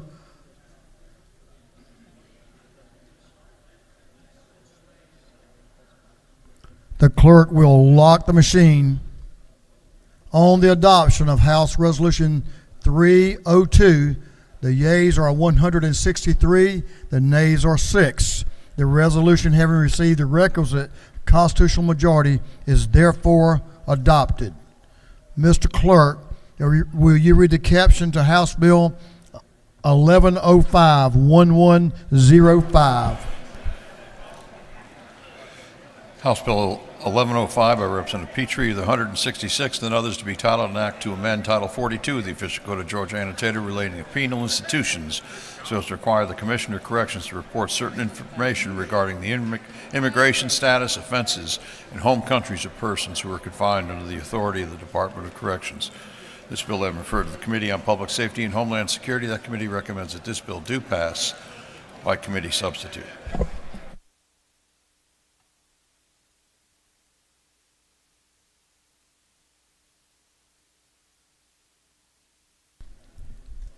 Thank you, members. Representative Jesse Petrie is recognized to present the bill. Chairman Petrie. Thank you, Mr. Speaker. Ladies and gentlemen of the House, I bring to you today House Bill 1105. And Mr. Speaker, as you know well, this is a bill I've been working on for quite some time. This bill was drafted last year. And since that time, last session when I was here, and since that time I've worked with law enforcement to try to tweak it and get it right. And indeed, Mr. Speaker, I want to thank you. As you recall, we met the first week of session to discuss this measure and what we were going to do, and this bill was dropped in January of this year. I want to make that very clear. Let me reframe 30,000-foot view of what we're trying to do here to make sure we're very clear, because oftentimes these issues get obfuscated. So here's what we're addressing today.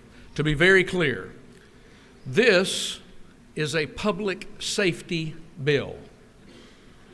This is a public safety bill. This bill addresses how law enforcement interacts with individuals who are illegally in the country and then break the laws of our country subsequently. To be very clear, it is about that and nothing more. That is the population we're discussing today. So let me go through first and just explain the bill to you. Section 2. Section 2 clarifies very strongly that it is the intent of this General Assembly to require that law enforcement officials work in conjunction with federal immigration authorities and cooperate with them, again, for public safety purposes. Currently, the statute, as you see here, uses the word they are authorized to do so. This makes it very clear. By requiring that they cooperate with federal immigration authorities, local jurisdictions enhance public safety and they assist the broader mission of enforcing our nation's immigration laws. On line 30, you will see that it requires, when a local law enforcement agency is eligible, that they apply to enter into memorandums of understanding with federal immigration authorities. An example of that would be a program such as 287G. On line 70, you see that failure to comply, can result in the withholding of state funding or state-administered federal funding. Section 3, if you'll look from lines 83 to 106, you're looking at current statutory law. That law has been on the books for 18 years. And what it requires is very simply this. This is the law of the land today. In committee, much of the pushback from people was about the current law in the books. So here's what the law says. In a jail in this state, when a foreign national is in that jail and they have been discovered to be illegally in the country, they must be reported to ICE. How do we do that? We do that through a system called the Law Enforcement Support Center, LESC. It's a database that the feds use to try to know who's in our country. And so that is the law of the land today in Georgia. It's not always being followed. And so we emphasize that is current law. Next in this section, below that, you see a lot of new language about the process. The process of how we identify, admit, and report those inmates that are identified as illegal aliens. What you need to know is that language about the process is currently the process that is used. It is the process that is used to train jailers across this state.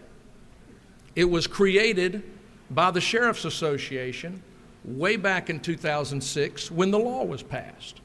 We've just taken that language and we've put it into the bill. So that is the current process. We've now put it in statute. I want you to recognize a couple of things though. On line 164, I want you to note that an inmate identified as an illegal alien shall not be detained based on that fact. Remember, what we're requiring here is the reporting when a foreign national without legal status is in a jail. Okay? It's the reporting that is required. They're not going to be detained unless you have Department of Homeland Security, or ICE, Immigration and Customs Enforcement, provide a written detainer. If they provide a written detainer, we're going to talk about that in a moment, they are saying to local government, this individual is a threat to public safety. So on line 172, though, for now, let me mention line 172. Note that an inmate shall not be held longer than 48 hours pursuant to an ICE detainer. ICE detainers are generally 48 hours, unless you'll see down the line there is a warrant signed by a federal judge.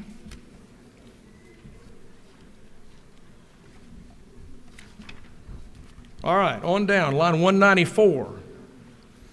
On line 194, I want to call your attention to the fact, it makes it very clear here that a jailer who violates all of these requirements in this section, a sheriff, a jailer, would be guilty of a misdemeanor, okay? If a jailer refuses to follow the law of this state, he's violating a misdemeanor. Second and subsequent offenses will be a misdemeanor of a high and aggravated nature. So to summarize this section, we're requiring that when a foreign national is confined in a Georgia jail, a reasonable effort, as the language says, shall be made to verify that they are here lawfully. And if they aren't here lawfully, they must report that. They must report that to federal immigration authorities. That is what is required in that section. Section 4 speaks to immigration detainers that I alluded to earlier. That is a federal government request of law enforcement to maintain temporary custody of an alien. Again, 48 hours, 48-hour holds. 1105 requires sheriffs, to be very clear, and jailers to comply, honor, and fulfill ICE detainers. ICE detainers, by the way, the document includes information on that individual. Remember, they don't know who this individual is. ICE detainer comes back from the feds. Maybe something happened in another state, who knows? But that information includes a criminal history, immigration violations, if you will, and the potential threat, again, as I said earlier, to public safety. So they're saying to local law enforcement, here's our concern, hold this individual. To be very clear, a detainer is the primary tool used by ICE to gain custody of criminal aliens for deportation in this country. Criminal aliens. Again, as I began, that's all we're talking about today.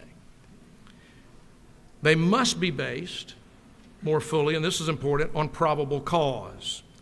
Finally, beginning on line 220, you're going to see we describe how jailers report compliance toward the end there and provide transparency to the public. Right now, today, we don't really know how many, we know, you've heard me mention, the close to 1,600 ICE detainers we have for violent felons in Georgia's correctional system on a state level. We don't really know how many are in our jails. This transparency and reporting is a good thing, a good add here. Mr. Speaker, I believe that fairly explains this bill. My friends, this is an important issue for the people we represent. And I don't know if y'all noticed this yesterday. Did y'all see the Gallup poll yesterday? Gallup poll yesterday, the number one single most important problem facing the U.S. in a Gallup poll yesterday was the immigration. Immigration. Yesterday, Gallup poll. We have never seen a time like this. We have the greatest border crisis in our nation's history, with millions of people entering the country illegally. We don't know who they are, as some recent events can attest. This is a common sense approach to strengthening our immigration enforcement and our stance as a General Assembly on this issue in Georgia. The people of this state, the people we represent, are expecting us to do something. And I think this is a good way to do just that. Mr. Speaker, I hope that fairly explains what we're trying to do here. I'm glad to answer any questions. You have a couple of questions. To your right, Representative Hagan has a question. If the gentleman yields. I yield, Mr. Speaker. Thank you, Mr. Speaker. You yield for a question? Yes, ma'am, I yield. All right. You just presented a lot, so I want to make sure I'm very clear. This bill does not address legal immigration at all, does it? None whatsoever. None whatsoever, or does it address immigrants in any way? This is all about as I described, those illegally in the country who now are in our criminal justice system. Okay. I want to thank you for Yes, working ma'am. for so long on this issue to make sure that women in this state are protected from violent offenders who are not in this country legally. Thank you. Thank you. The gentleman has another question to your left. Representative Hilton is recognized for a question. Sure. Yeah. Thank you, Mr. Speaker. Does the gentleman yield? I yield. Is it not true that the sheriff of my home county of Gwinnett County has publicly stated his intention not to comply with OCGA 42-4-14, and by doing so placing our community at risk, and your bill here today will help encourage him to comply with our code and keep our community safe? That is absolutely correct. Thank you for this bill. Gentleman yield. Representative Gardenia has a question. I yield, Mr. To your Speaker. left. Thank you, Mr. Speaker. Does the gentleman yield? I yield. Is it not true that there are 4 types of immigrants?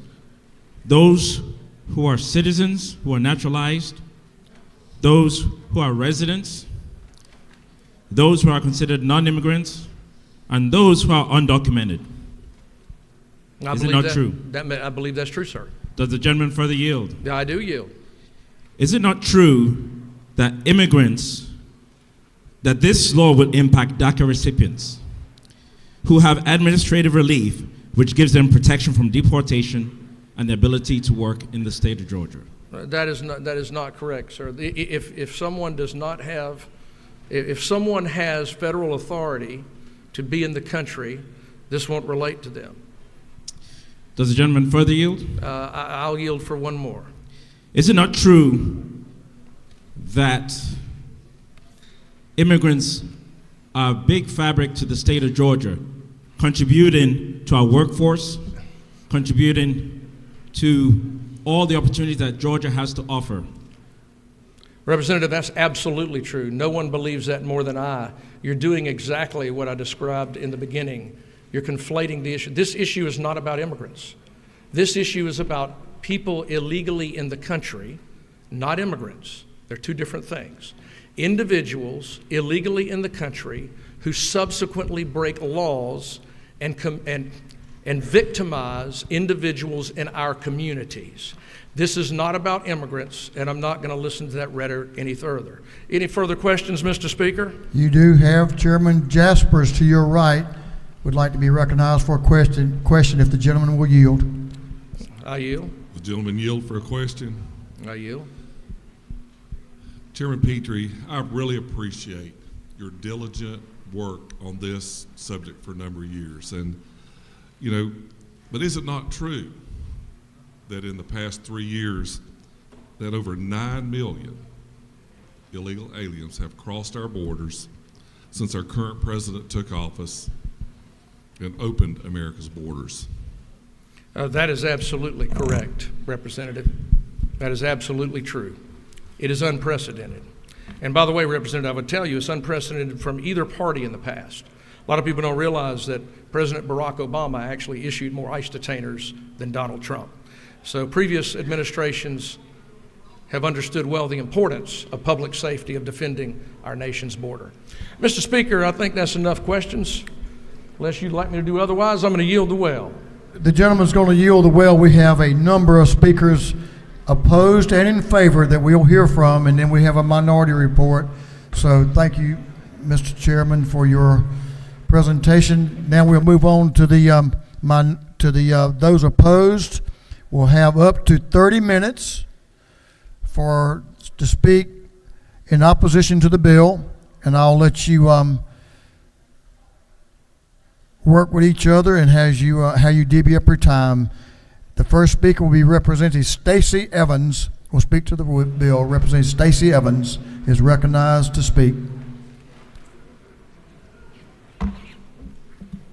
Thank you, Mr. Speaker, ladies and gentlemen. Representative, give the lady in the well your attention, please. Proceed.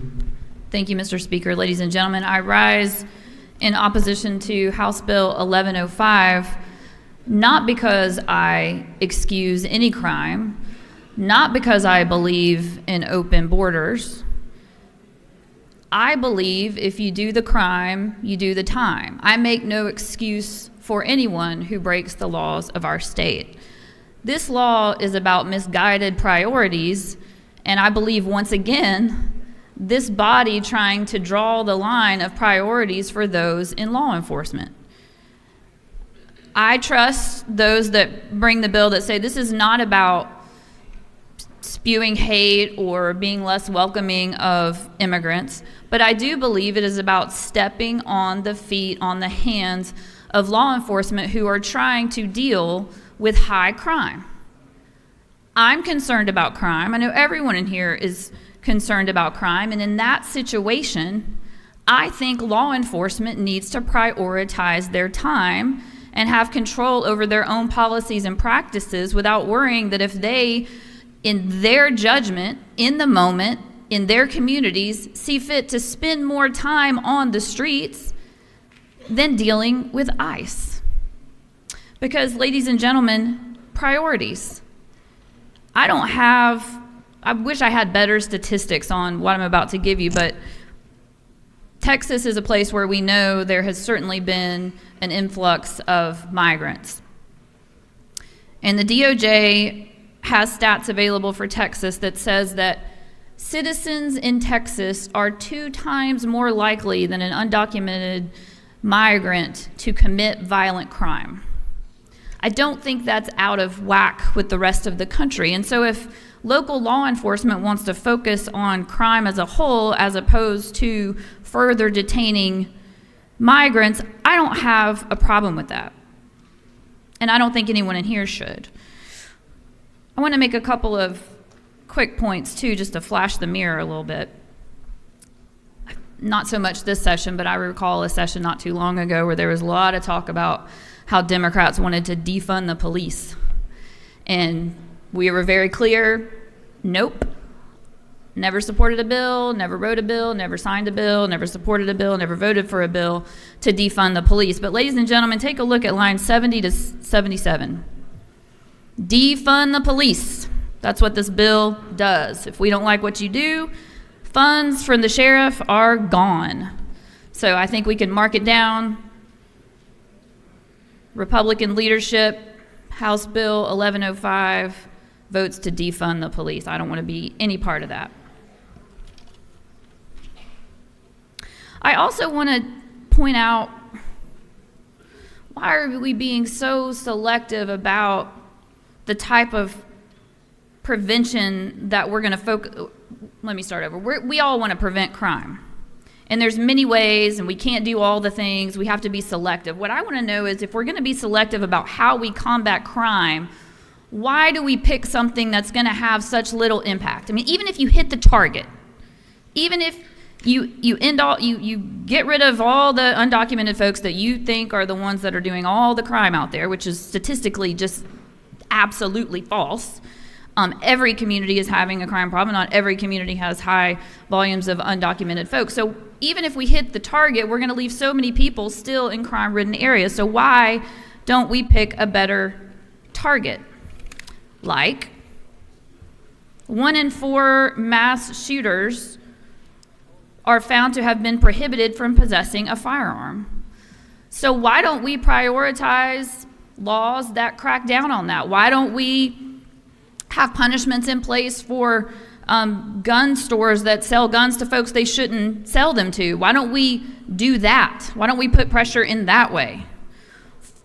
Here's another one. 46% of mass shootings, the shooter was a current or former intimate partner or family member of the victim. But yet, year after year, women come down here. Talk about protecting women and women feeling safe. Year after year, we have begged for a bill that would empower law enforcement, not force law enforcement, but empower law enforcement to get guns out of the house when there is a restraining order against a violent partner. Year after year, we don't even get to vote on it. 46% of mass shootings, the shooter was someone that the victim knew or had recently dated, and we do nothing. If we're going to try to hit a target and cut down on crime and protect women, let's do something that's actually going to do that. No red flag laws. None. No laws to even allow people who know in their moments of lucidity that they have mental health issues. And they want to make sure that when they have that break, when they are not in their right frame of mind, that they won't be able to get a gun. And they want to put their own selves on a list to keep them from getting a gun in their darkest moments. We won't even let them do that. Self-empowerment, self-decisions. So ladies and gentlemen, I'm not for crime. I'm not for open borders. I wish we did more to control the borders. I wish we did more to control crime. But if that's really our priority, if our priority is really cracking down on crime, really getting to the heart of why these crimes are happening, and really protecting women, House Bill 1105 barely touches the surface. So let's get serious. We have the power to do it. Let's vote against this bill and bring up some real bills to protect the women and citizens of this state. Thank you, Mr. Speaker. I yield the well. Ladies, yield to the well. Representative Rahman is recognized to speak to the bill. Representative Rahman. Thank you, Mr. Speaker. Colleagues, today I rise in opposition to House Bill 1105. If you will turn with me to page number 5 on House Bill 1105, sorry, that was not intentional, you will see that there is a list of documents required to verify whether or not a suspected foreign national is actually a suspected foreign national. The booking officer shall obtain at least one of the following documents from the individual: a Form I-94, a valid unexpired passport including that a visa was issued, a permanent resident alien card form, a valid Nexus card, or a valid global entry identification card. How many of you carry your passports with you everywhere you go? How many of you carry visas everywhere you go? I don't, and I'm pretty sure my passport's expired. So it's already gone downhill.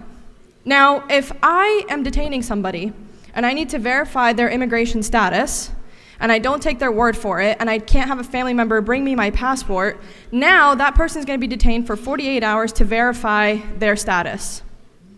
What if they're a single parent? What if they have a very strict job where they can't miss a day? It says here, a suspected foreign national. I promise you the majority of people in this room would not be considered suspected foreign nationals. And half the time, I mean, you know, I'm pretty light-skinned. If I took off my scarf, I wouldn't be one of those people either. But there are so many people, both in this body and outside of this body, who would be suspected as foreign nationals and would be unfairly detained until it was proven that they were citizens. Maybe they'll have a driver's license on them, great, but what if they weren't the one driving? I leave my wallet at home all the time when I go out to my husband, and it drives him nuts. But I don't need it because he's the one driving. What if I'm walking around without him and I get detained? And he can't, for whatever reason, we can't get to each other. A lot of times when we pass these kinds of bills, we forget to think about the implementation of them. We forget to think through some of these consequences for the people that it's going to impact the most. And that's normal. We don't experience some of this discrimination. A lot of us in this room don't. But the reality is, if you ask people where I was from and they didn't know who I am, I've gotten the gambit from New York all the way to Greece to like the country of Georgia, not the state of Georgia. And so we know that the people suspected to be foreign nationals tend to be those who are most vulnerable and most targeted. We also know they're not going to have these documents on them. And if they're not a citizen, if they're visiting, they might not have their visa on them. So I just wanted to bring that to your attention. My colleague had summarized the other points that I had very succinctly, so I won't take any more of my time. But I urge you all to please reconsider this bill, because I really think in terms of implementation, there's going to be a lot of problems. Thank you, Mr. Speaker. I yield the well. Ladies, yield to the well. Representative Lim is recognized to speak to the bill. Representative Lim. Thank you, Mr. Speaker. First, my condolences, of course, to the loss that has been suffered. I know enough to know that one cannot imagine that kind of grief unless one has been through it, and I have not. Secondly, I think it's important for me to say, in my opinion, it is clear to me that regardless of political party and power, and this was actually referenced earlier, And regardless of words, but focusing on actions at and far from our borders, we as a country are actually deeply ambivalent about immigration. Some want to root immigration out, and certainly it cannot be unlimited and must be fair. Yet some of the same people also recognize, either quietly or turning a blind eye, towards the role immigrants do play in our essential, most backbreaking industries, from food and agriculture to manufacturing. We cannot have it both ways in this country and in this state, at least not sustainably. But third and most important, I want to give my perspective specifically on this bill, and this is a perspective coming from a community that, of the 180 House districts, has the greatest percentage of immigrants, about 50%. I am one of those. And I cannot speak for every single person in my community as a whole, but I can say that in this area, which is Gwinnett, that has traditionally experienced the highest rates of crime, violent and nonviolent, and has also most of the so-called dangerous dwelling apartments in the county, there are so many people in this community, including immigrants of all statuses, who have clamored for more law enforcement. To be clear, certainly not fear-based, extensively punitive policing or immigration raids or the like, but for proactive, preventative, truly community-based policing that responds to the day-to-day of people's realities, including the fact that many immigrants here do want to report to police and to government as a whole when things happen. Everything from domestic violence to human trafficking to car thefts to firearms being shot, to gangs, of which there are several in my community that are active, things that we don't want people to handle by themselves, but also extending to non-emergency matters like graffiti, broken signal lights, broken windows, low-level non-criminal code enforcement issues. And here I want to explicitly thank our various precinct captains with whom I have closely worked who have responded to this call.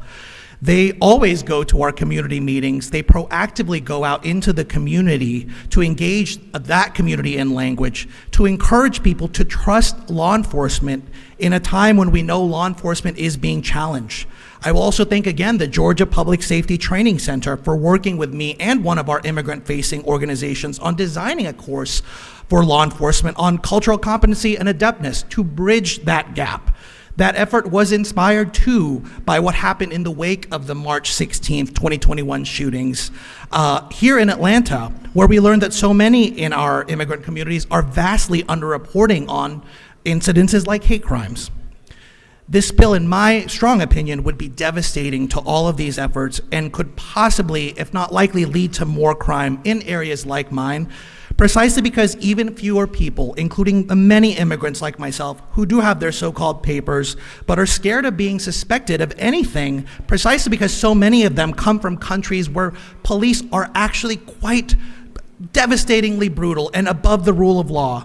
Those folks, much fewer of them, are going to, quote, see something, say something. It will also, because of what it could do to family units, hurt children, and along with that, early intervention and anti-gang efforts that we are doing in my community and other communities to prevent violence both inside and outside of our schools. With that, I will close by quoting one of the law enforcement that I've spoken to recently about this bill and provide their perspectives.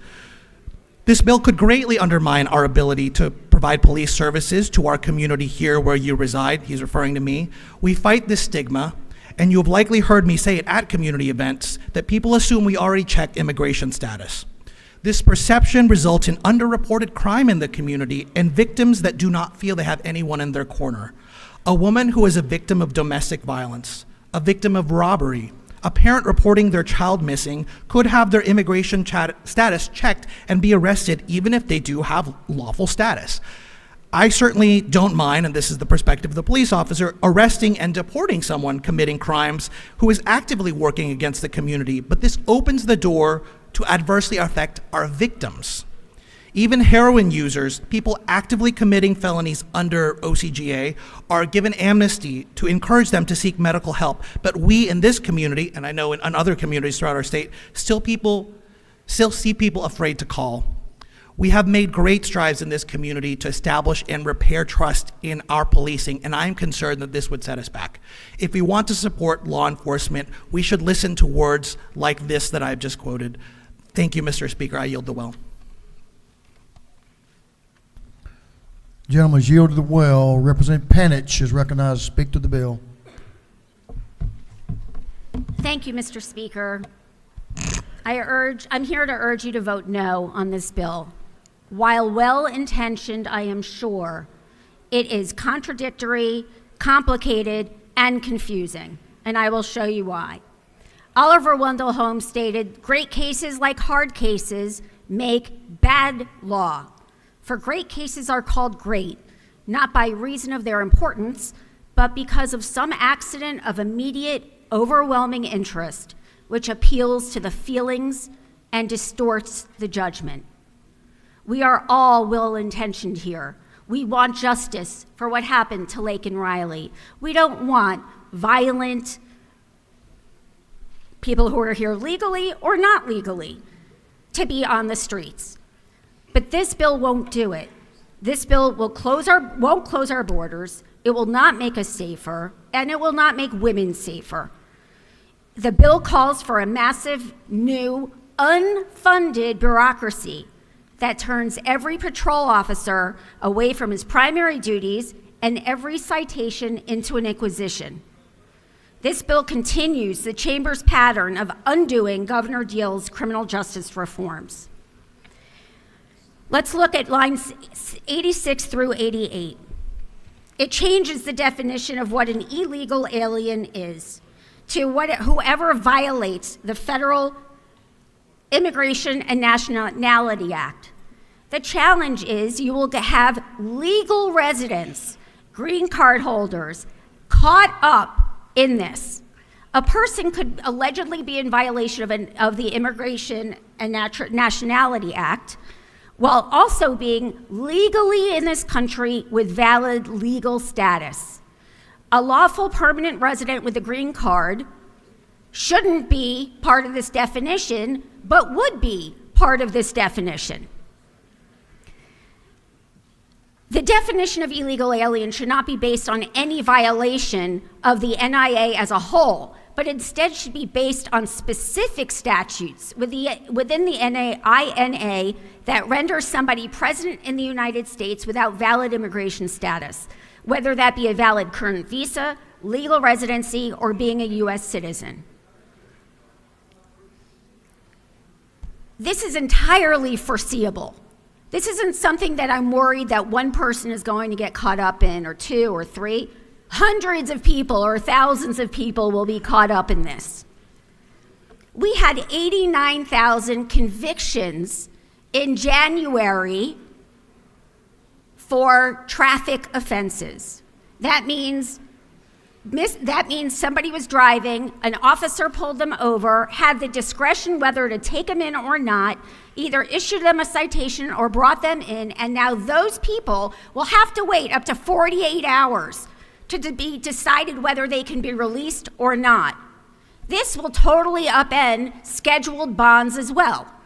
People who normally go in on a speeding ticket or reckless driving, if they now have an accent, they're going to be held for 48 hours. And we know ICE, those of us who work in this field, know ICE never responds on time. They take their time. The problem is not what's going on in Georgia, it's what's going on with ICE. And Georgia sheriffs should not be responsible for federal immigration law. Georgia sheriffs will be criminalized. Now, they're constitutional officers. They answer to the electorate, but they will be criminalized. We are putting exposure on our law enforcement to arrest and conviction because they can't keep up with an unfunded bureaucracy. Let's look at line 178. On 169, right before this, it explains that if someone is held for more than 48 hours without a warrant or probable cause, they must be released. That's great. But a few lines later on line 178, it says, you actually need supervisory approval to release someone without a warrant. It's a contradiction. And then in the following section, it repeats how jailers will deal with immigration detainers. But on line 205, it has no time limit when someone could or should be released if there is not a warrant for probable cause. One of the prior speakers also mentioned this, but it's worthy of repeat. If someone doesn't like what your sheriff is doing, they will defund them. That's what the statute calls for, defunding law enforcement. In this one bill, you are putting exposure to arrest and defunding their budgets, or their state budgets, not their county budgets, if they can't get bureaucratic paperwork through. And what does that mean? They're going to cover their butts. And what does that translate to? People are going to sit in jail for days, longer than they should, on simple misdemeanors. If this bill dealt with serious violent felonies alone, you'd have a lot more support. If it didn't redefine what illegal alien is, you'd have a lot more support.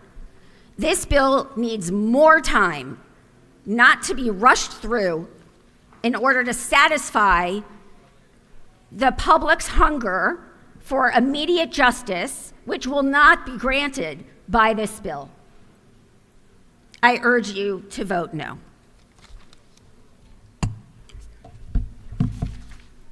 The lady has yielded the well.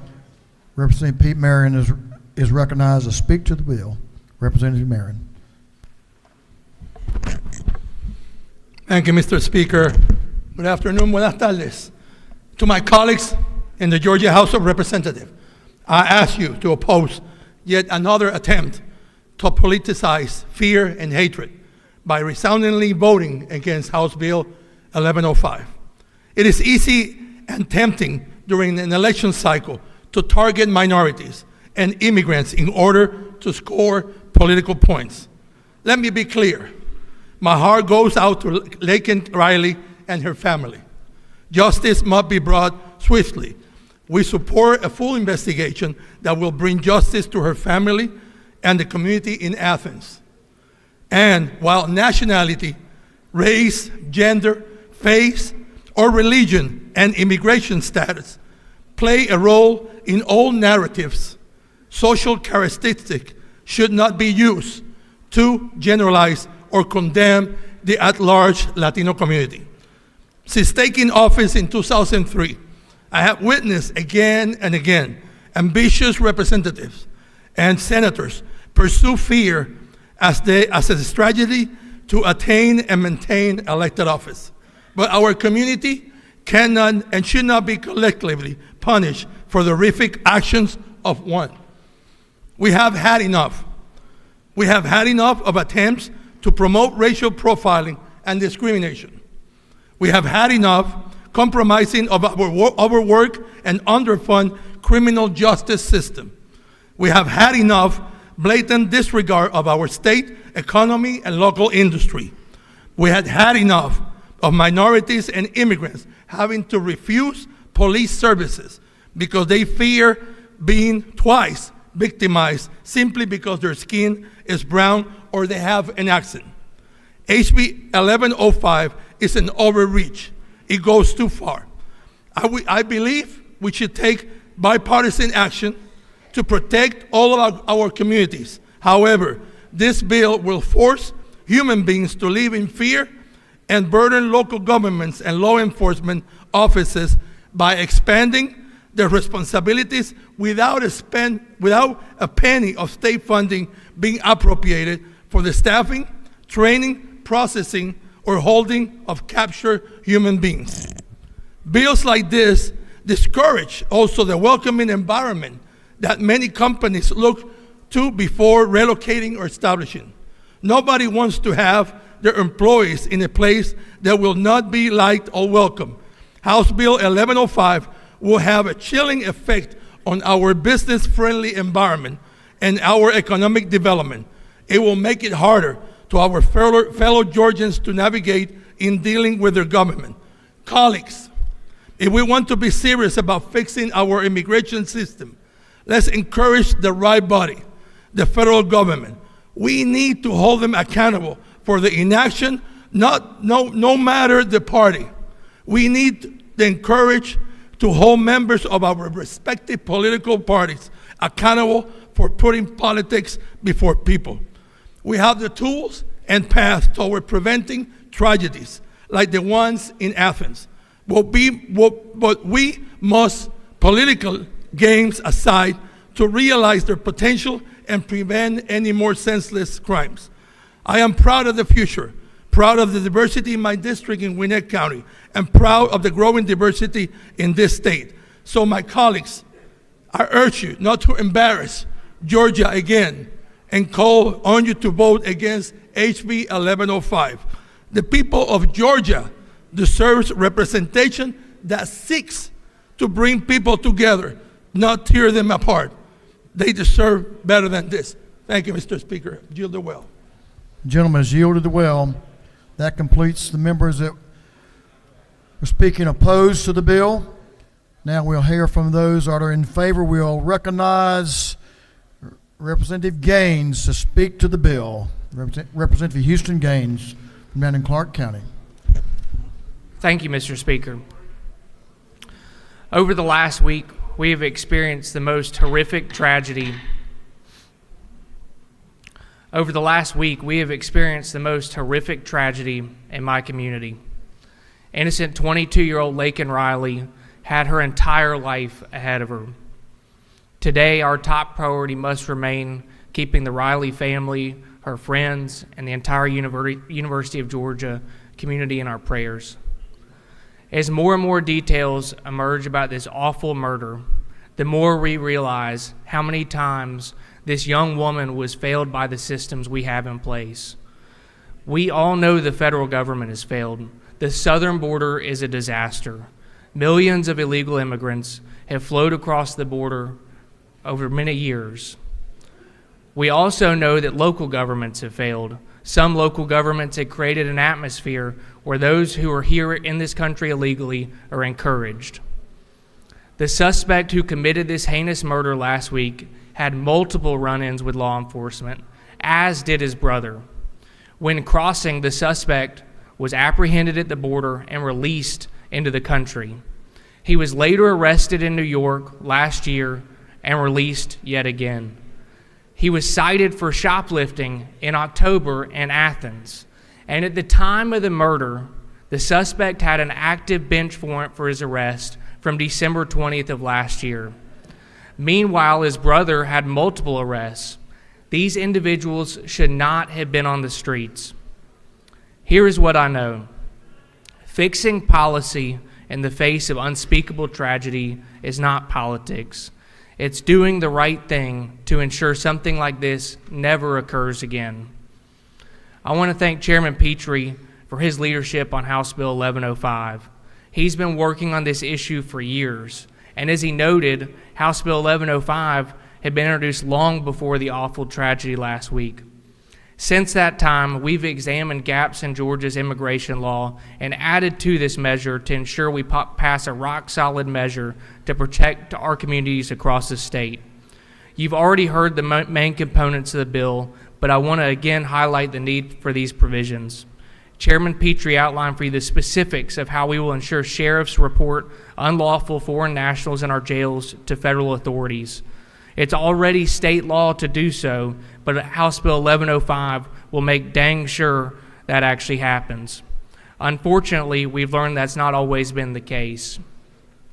On Monday, House Democrats in this chamber objected to House Bill 1415 being read and assigned to a committee, thereby blocking that measure from quickly moving through the legislative process. I appreciate my friend Chairman Petrie allowing us to incorporate that language into 1105. Georgia law already prohibits sanctuary cities, and while no city may claim to be a sanctuary city, we have places that have adopted written and unwritten policies that give sanctuary-like status. House Bill 1105 will make certain sanctuary policies not get rooted into our local governments. This will require local law enforcement to comply with requests of federal immigration authorities and requires reporting of all criminal illegal immigrants to federal immigration authorities. It will ensure that where eligible, local law enforcement agencies apply for memorandums of understanding with federal immigration enforcement to assist with immigration enforcement. This would include programs like 287G. This legislation requires adherence to ICE detainer requests of criminal illegal immigrants in jails to allow time for ICE to pick up these individuals. Currently, there are several counties where sheriffs have pledged not to honor these requests. This bill withholds all state and state-directed federal funding from agencies that fail to comply. At the end of the day, what House Bill 1105 does is ensure our local governments follow the law and the policies we already have on the books, and imposes strict penalties for those who fail to do so. We cannot afford to have local governments flouting the law and becoming safe havens for individuals who are in this country illegally. I'm confident that if passed, House Bill 1105 will make our state safer. While we have a federal government that continues to fail us, we're going to make sure the state of Georgia does everything in its power to keep our communities safe. In my opinion, there is no bill more important we would consider this year. Thank you, Mr. Speaker. The gentleman has yielded the well. The pro tem of this House, Representative Jan Jones, is recognized to speak to the bill. Representative Jones. Thank you, Mr. Speaker. I will just take a couple minutes. After reading through the bill, I read through the minority report. And I noted that the minority report said, our caucus welcomes a discussion on bills that would help end violence against women. Well, I would suggest tonight that rather this afternoon, rather than discussing it, let's do something about it by voting for House Bill 1105. The minority report further said, we want to work with our colleagues in this chamber to create common sense reform. Well, I would submit that House Bill 1105 will help us achieve that worthy goal. Additionally, since I've been in the House, this body, in conjunction with our friends across the hall, we've strengthened penalties against violent crime and sex trafficking. We've prohibited local governments from defunding the police so that the police, including women, are better protected. And I might add that almost every single Democrat, but not every, voted against that measure. We've devoted tremendous resources in the state budget and in the tax code to protect the public safety, and public schools. These measures protect women. And this bill will further protect women in particular and their loved ones. The bill does many things, but in particular, it requires Georgia law enforcement officials to work in conjunction with federal immigration authorities and to utilize all resources made available by the federal government to assist state and local government enforcement officers in the enforcement of immigration laws of this state and the United States.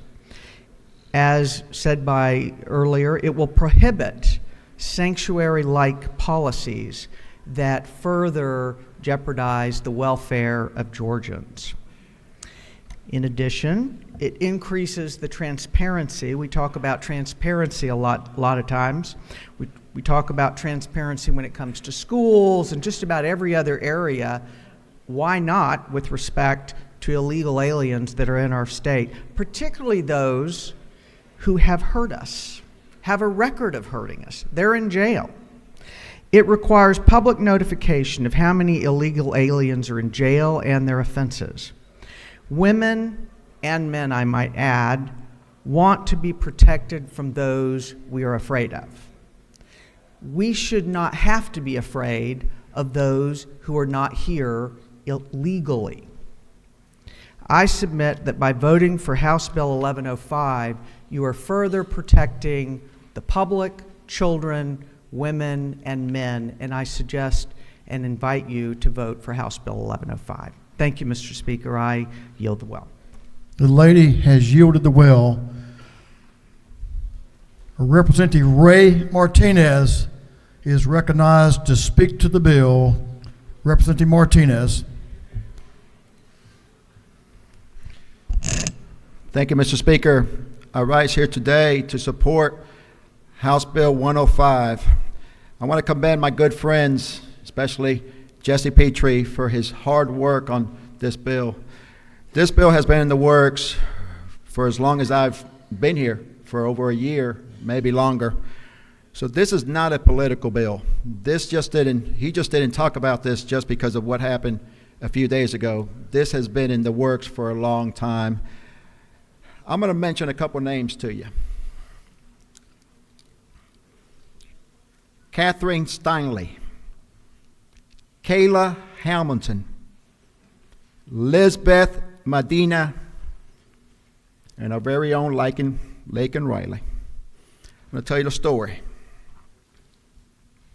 Catherine Steinle was walking with her father one July evening at one of San Francisco's most popular tourist spots when suddenly they heard a gunshot. Steinle fell to the ground. She looked at her father and said, "Help me, Dad." Those will be her last words. The bullet pierced the 32-year-old aorta. She would die 2 hours later at a San Francisco General Hospital.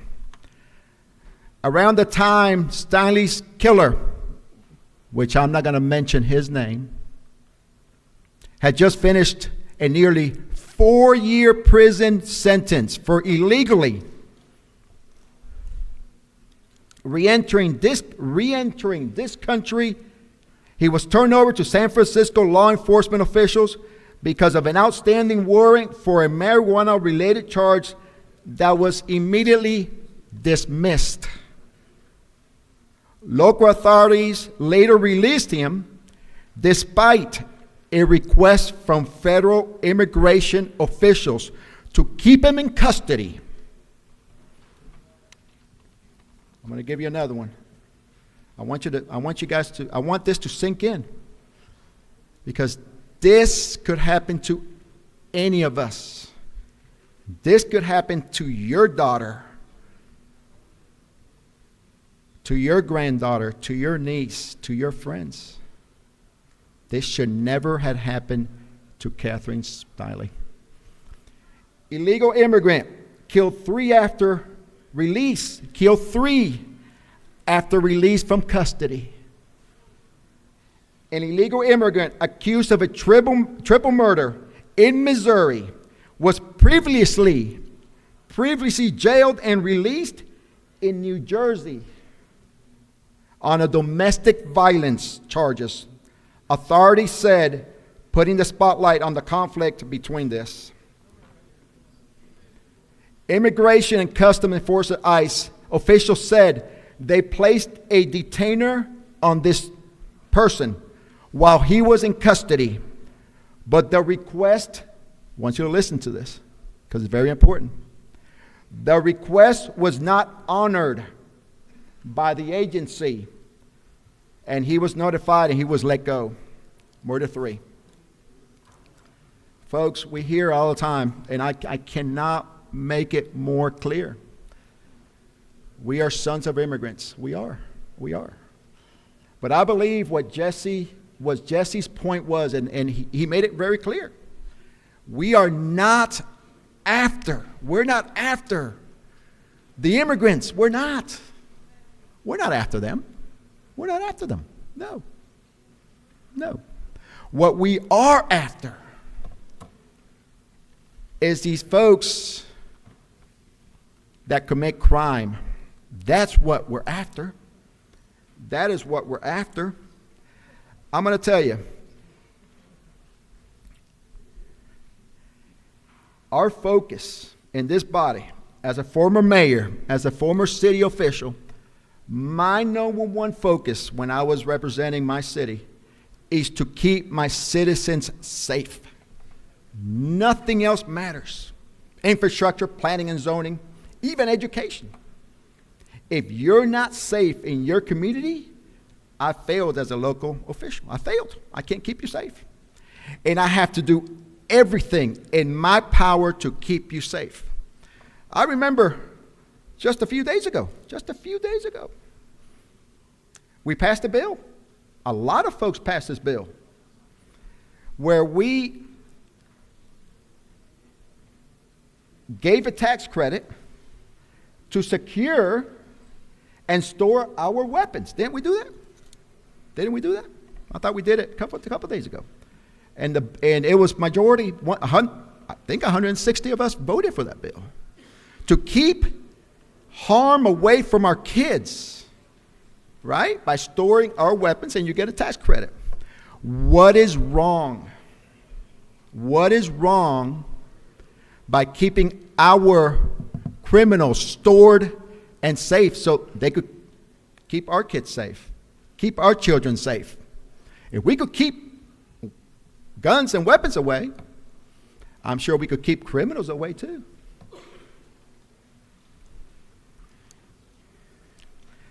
Like I said, this is not a political issue. This is a public safety issue. And right now, some of these cities are failing. I hear people talk about this, and it's just amazing. I hear that we need to spend more money. We need to spend more money in Clark County for videos, for cameras. We need to put more lighting in the park. We need to put more videos in the bridges where Mrs. Stanley passed away in San Francisco. We need to spend more money. Spend more money. Videos. Even hire more police officers. We need to do all that. That's great. That's wonderful. But why don't you concentrate on the core, on the roots of the problem? It doesn't matter how many cameras you got. It does not matter. It doesn't matter how much money you spent. It doesn't matter if you put more trees in the park. It doesn't matter. That doesn't matter. A criminal is going to commit a crime whether you have videos or whether that park is lighted or whatever. I even heard this and I could not believe it. I couldn't believe it. She should have been running with a buddy system. With a buddy system. You're trying to tell me that you're going to blame a person by not running with a buddy system? No. She has every right as a woman to run alone or with a buddy. It is our responsibility. And I go back to when I was a mayor. I have every responsibility to keep my citizens safe, whether I'm in a college town or I'm in a rural town, agriculture town.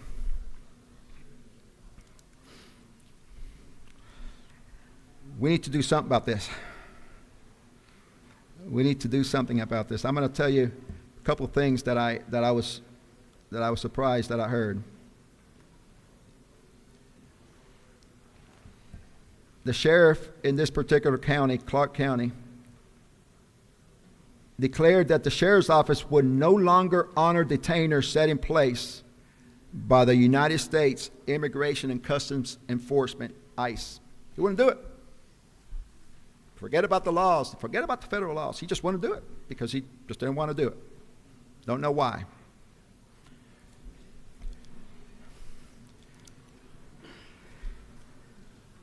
I'm going to tell you, this is a very serious issue as an immigrant. And my biggest worry that it may happen again. It may happen again. And I pray to God that it does not happen again. It may happen to any one of us. I cannot imagine. I got 2 boys. I got 2 sons. I cannot imagine losing a child. Man, I can't. It's got to be one of the, if not the hardest, it's got to be the hardest thing ever to do. And I hope we don't have another Steinley out there. Man, I hope we don't have another Torres out there. I hope we don't have another 3 deaths out there. I understand that, say, well, Americans do this too. Absolutely. I wish I could get rid of them too. I wish I could deport them, but I can't. But you know what? One crime, one murder is way too much. Way too much. So let's do the right thing. Let's honor these families. Let's honor the Steinley family. Let's honor the Hamilton family. Let's honor the Medina family out of Texas. Let's honor our very own Riley family. Let's do that. Let's do the right thing. Let's get public safety first. And let's put these criminals away for good. With that, Mr. Speaker, I yield the well. Thank you. The gentleman has yielded the well. Is there any objection to the previous question being ordered? Chair hears none. The previous question is ordered. We'll now have the minority report up to 20 minutes. Park will bring us the minority report. Then we'll have up to 20 minutes for the chair's time. Whip Park is recognized to bring us the minority report. Thank you, Mr. Speaker. Colleagues, I rise in strong opposition to House Bill 1105. This is a challenging issue, no doubt. And without a doubt in my mind, I know every single member here in this body mourns with the family of Miss Laken Riley, and every single member here in this body would want to take action not only to have prevented that horrific murder, but to prevent future instances from that happening again. There is complete unanimous agreement that what happened was unacceptable, but unfortunately there seems to be strong disagreement as to the best way forward. My fear with this bill that was raised by my concerns is that it is overreaching and will cause far more harm than good if this becomes the law. Now, I'd like to just rebut a few things that members of the majority party said, and then to go through the bill again to share some additional concerns or to reiterate and reemphasize some of the very excellent points made by my Democratic colleagues. So first, when it comes to protecting women, again, I think there's unanimous agreement here that we want to take every action possible to protect women here in the state of Georgia. As Representative Stacey Evans mentioned, one of the best ways in which we can protect women is to address gun violence against women, which my colleagues to my left here have been clamoring and advocating and doing everything possible to do. Now, I would respectfully disagree that House Bill 1105 is common sense reform.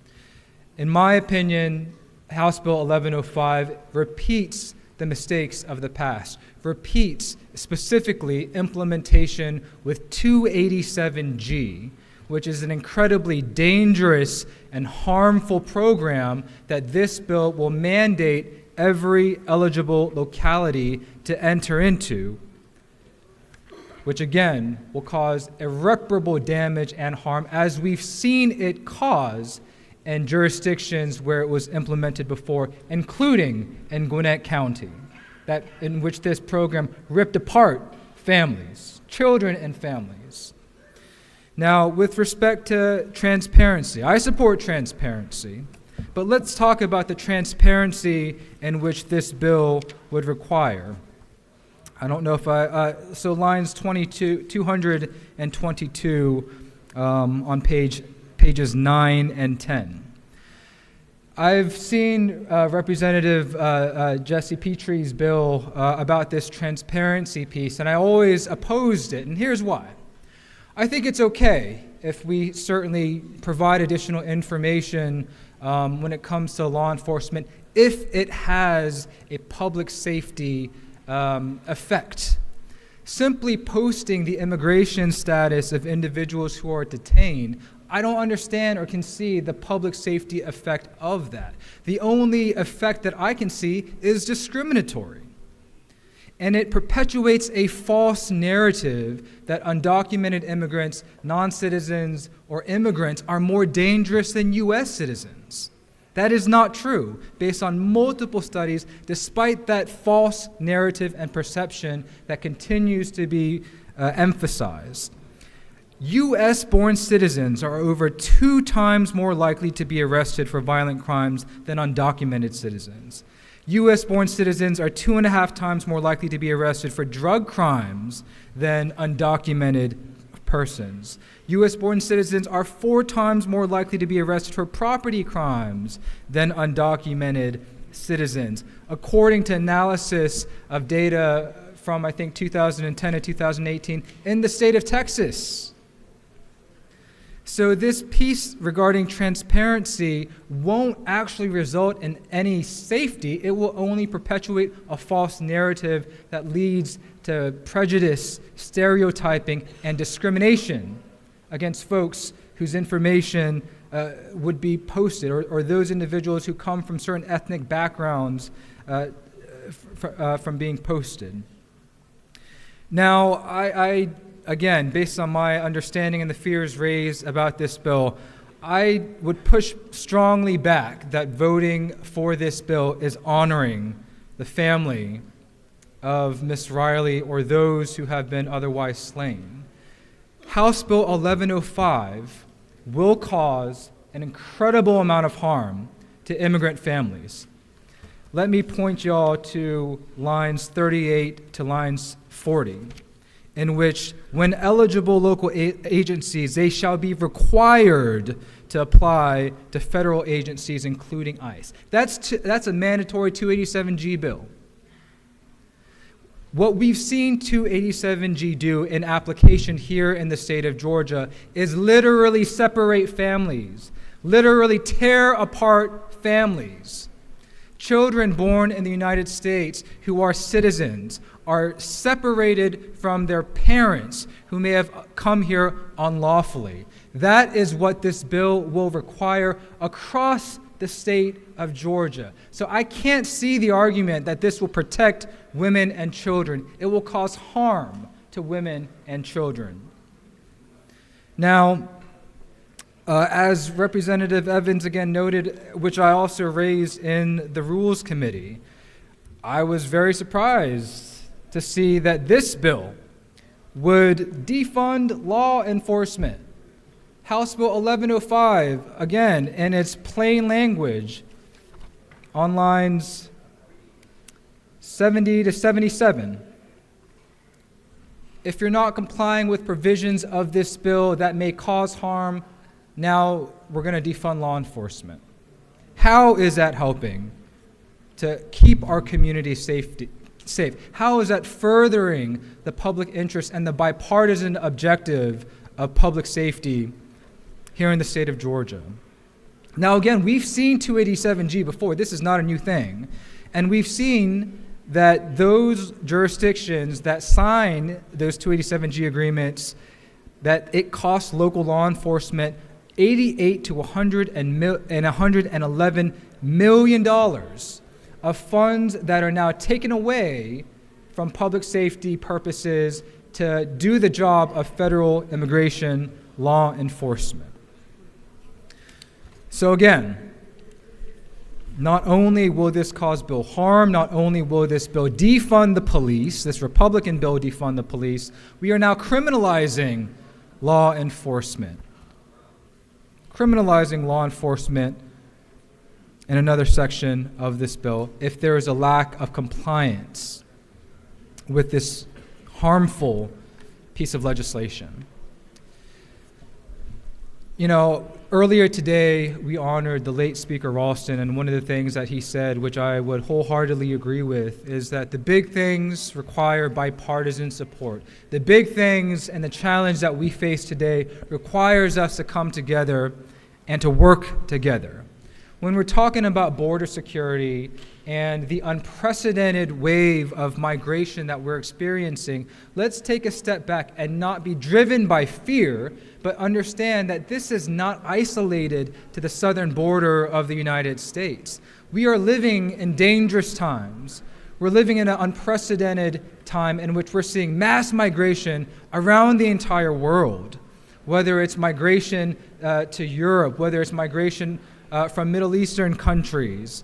This is, and certainly with climate change, we will continue to see mass migration around the world, in which if we are really going to address this issue rather than politicize it, we need to come together as Americans to figure out how we can first and foremost protect our country and ensure that we are living up to our reputation of being a city on a shining hill, of treating everybody who's coming to these shores with dignity and respect, rather than treating them or perpetuating the narrative that every single person who's coming here without documentation is harmful. That, if anything, I think, undermines and weakens our position as we try to remain a country that can be a light in this world.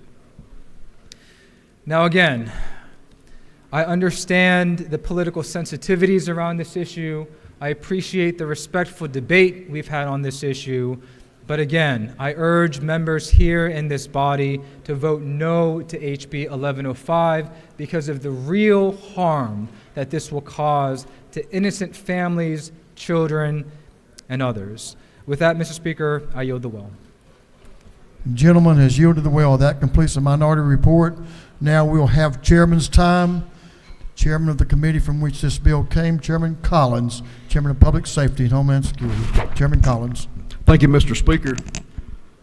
Before I get too much into my prepared remarks, I do want to say a couple of things. The Department of Community Affairs for many, many years provided a jail report. They provided a somewhat detailed jail report that was made public or made available to the public, and that was suspended. And I want to thank our friends at the Sheriff's Association, because when DCA suspended a jail report, or reporting that, or collecting that information, the Sheriff's Association took it upon themselves, and so they started with a jail report that they do, and that's one of the reasons why in this bill that we have leaned on them, and they've accommodated our request to stand up this information that they get from all the different jails throughout the state. You know, it's one thing to get the information, ladies and gentlemen, but they're going to be able to put it together and offer transparency in a manner in which our constituents will have that ability to view. So I want to thank them and their cooperation for working with the committee. I also want to put to bed a rumor that I saw in the news media over the last 24, 48 hours. House Bill 1105 was active in our committee earlier this year. I made that a priority for the Public Safety Committee because I thought House Bill 1105 was vitally important to the public safety of this state. So I made a commitment to the author of the bill, who is I would consider an expert in this subject matter. He's worked diligently over the last decade on this type of legislation. And that was something that this piece of legislation is not reactionary legislation, I'm sorry. This is something that we've had in our committee for a number of weeks and since the session began. House Bill 1105 aims to strengthen existing laws that require sheriffs to report foreign nationals with lawful status in their jails to federal authorities. It's a sad reality that despite the current state law mandating such reporting, that there have been instances where this requirement has not been met. This bill is a necessary step in rectifying this situation and ensuring compliance with federal immigration regulation. This bill will send a clear message that adherence to the law is not optional, and that there are consequences for neglecting one's duties to uphold the law. It's the job of our law enforcement officers to enforce the law, not to decide which laws they wish to enforce. Moreover, House Bill 1105 introduces public reporting requirements for jailers, providing transparency to the public regarding the presence of illegal immigrants in our jail, illegal immigrants. By making this information readily available, we empower communities to stay informed about matters that directly impact their safety and well-being. This bill sends a strong message by withholding state and state-directed federal funding from agencies that fail to comply with this provision. By leveraging funds as a means of enforcement, we incentivize compliance and accountability among law enforcement agencies. House Bill 1105 is a vital piece of legislation that prioritizes safety and security for our communities by ensuring compliance with federal immigration laws. It holds accountable those who neglect their duty to uphold laws and provides transparency to the public regarding immigration-related matters. I urge all of you to support this bill and take a stand for public safety all across this state. Mr. Speaker, I would like to yield the balance of the chairman's time to my friend Representative Houston Gaines. Oh, Chair of the committee. Marcus Wiedauer, my apologies. They do look a little alike, but Chair has relinquished the rest of his time to Chairman Wiedauer. Thank you, Mr. Speaker. First, I want to commend Chairman Petrie for his work on this measure that, as has been said many times, began way before last week. But last Thursday morning, as I sat in my office upstairs, my legislative intern turned to me and said, "Oh my gosh, they're looking for one of my sorority sisters." They hoped that it was the failure of the AT&T system that morning, that they just couldn't reach her. We left that day, and a couple hours after I left the Capitol, the news broke that she had been found. That evening, parents received a phone call that none of us hoped to ever receive. And the reality is that situation just merely highlighted the failures in our system, the failures in our federal government's policy on the border, the failures of states like New York, who had detained this person, released him, the failures of local policies like Athens, Georgia, who invite criminals like this to feel welcome. This measure is difficult because it's necessary. It's necessary to, which seems ridiculous, to require somebody to do their job, to require somebody to merely follow the law. My community was angry, is angry. I became very angry as I thought of my own 22-year-old daughter who was at the University of Georgia, who's run on those trails as a young child. We send high school kids there to run cross country. Doesn't feel so safe anymore. But as I move past the anger stage of grief and enter into the bargaining, I ask of you, I beg of you, to support this measure. This is a good measure to ensure safety, to ensure that people are following the law. This is not punitive. This is not talking about the agencies that are doing their job. There are plenty of great agencies doing good work. There are some that are not. And like many measures that we pass in this body, we're addressing the bad apples. That is what this is seeking to do here, to follow the law and to ensure those that don't are held accountable. That's it. And I really beg of you to support this measure. And I will yield the rest of my time to Chairman Petrie. Thank you, Mr. Speaker. The gentleman has yielded the remainder of the chairman's time to Chairman Petrie.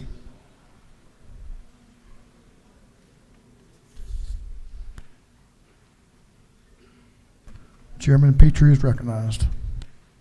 Thank you, Mr. Speaker, and thank you to my friends on both sides for speaking to this issue. It's a passionate issue, and all comments are welcomed here today.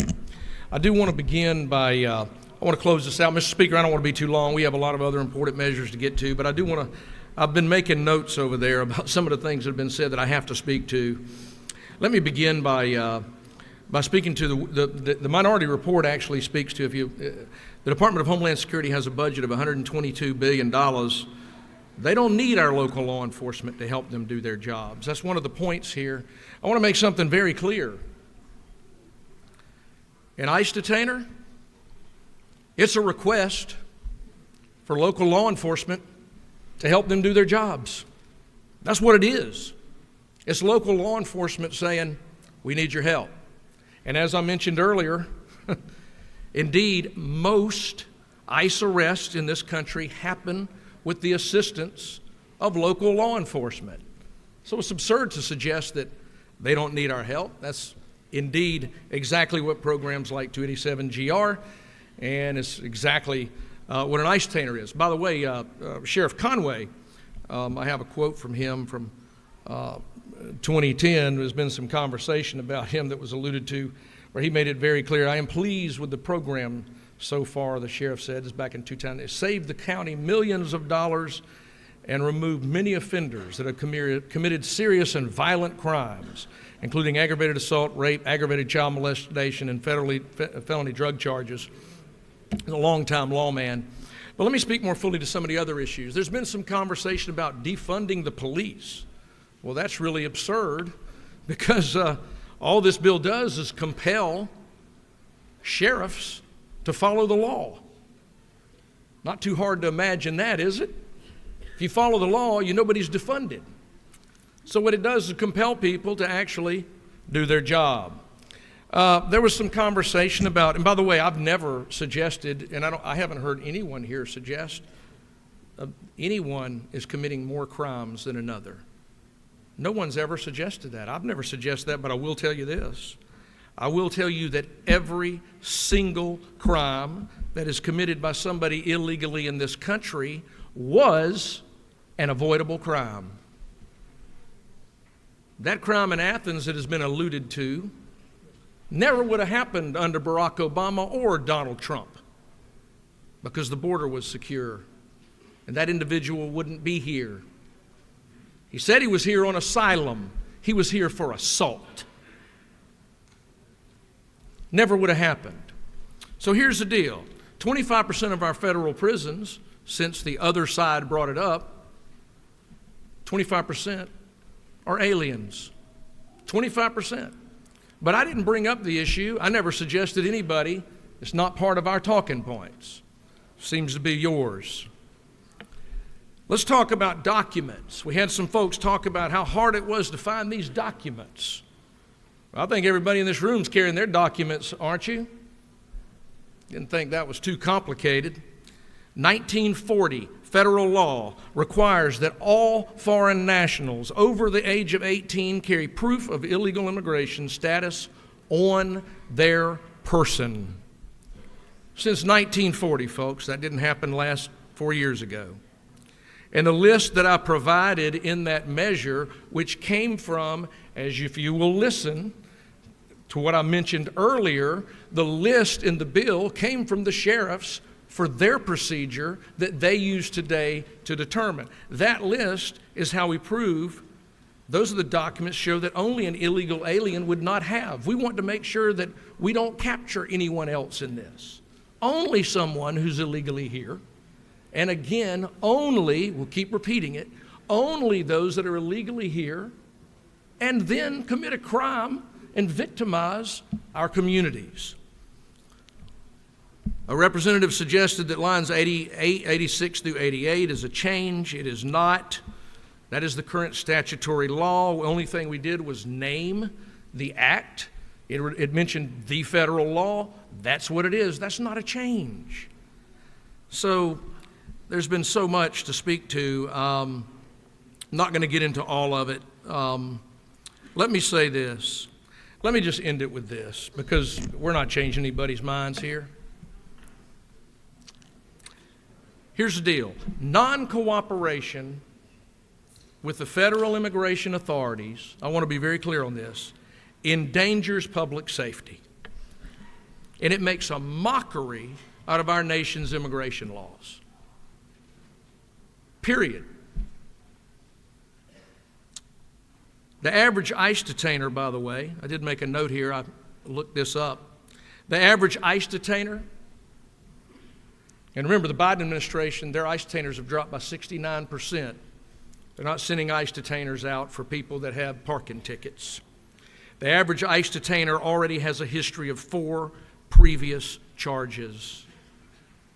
If ICE is reaching out to a community to say this individual is not safe, hold them for us, I would think we would all want to protect the people we actually represent. I would think we would want to do that. Our first duty is public safety.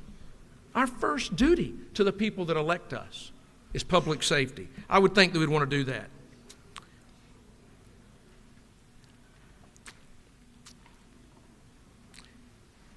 I'll just leave it here. Again, there's no way around this. Every single crime that is committed by somebody illegally here could have been avoided. It was an avoidable crime. There's no way around that. And I think this bill, we've talked a lot about the minutia, and I'm glad we have. We should talk about detail here. That's what this is for. And I respect everyone's opinion. But I do want to say this. This bill, at the end of the day, is this. You're either pro-enforcement of our nation's immigration laws, or you're anti-enforcement of our nation's immigration laws. That's what we're voting on. Because that's what we're doing here, is compelling law enforcement in this state to support and enforce our nation's immigration laws. And I hope you'll join me in that regard. Mr. Speaker, thank you for giving me the time to be here. I yield the well. Gentleman has yielded the well. That completes, so speaking, for, against, the minority report, and the chairman's time. Is there any objection to withdrawing the committee substitute? Chair hears none. The committee substitute is withdrawn. Is there any objection to adopting the substitute offered by the Committee on Rules? The chair hears none. The Rules Committee substitute is adopted. Is there any objection to agreeing to the report of the committee, which was favorable to the passage of the bill? The chair hears none. The report of the committee is agreed to. Shall this bill now pass? All in favor of the passage of the bill will vote yes. All those opposed will vote no, and the clerk will unlock the machine.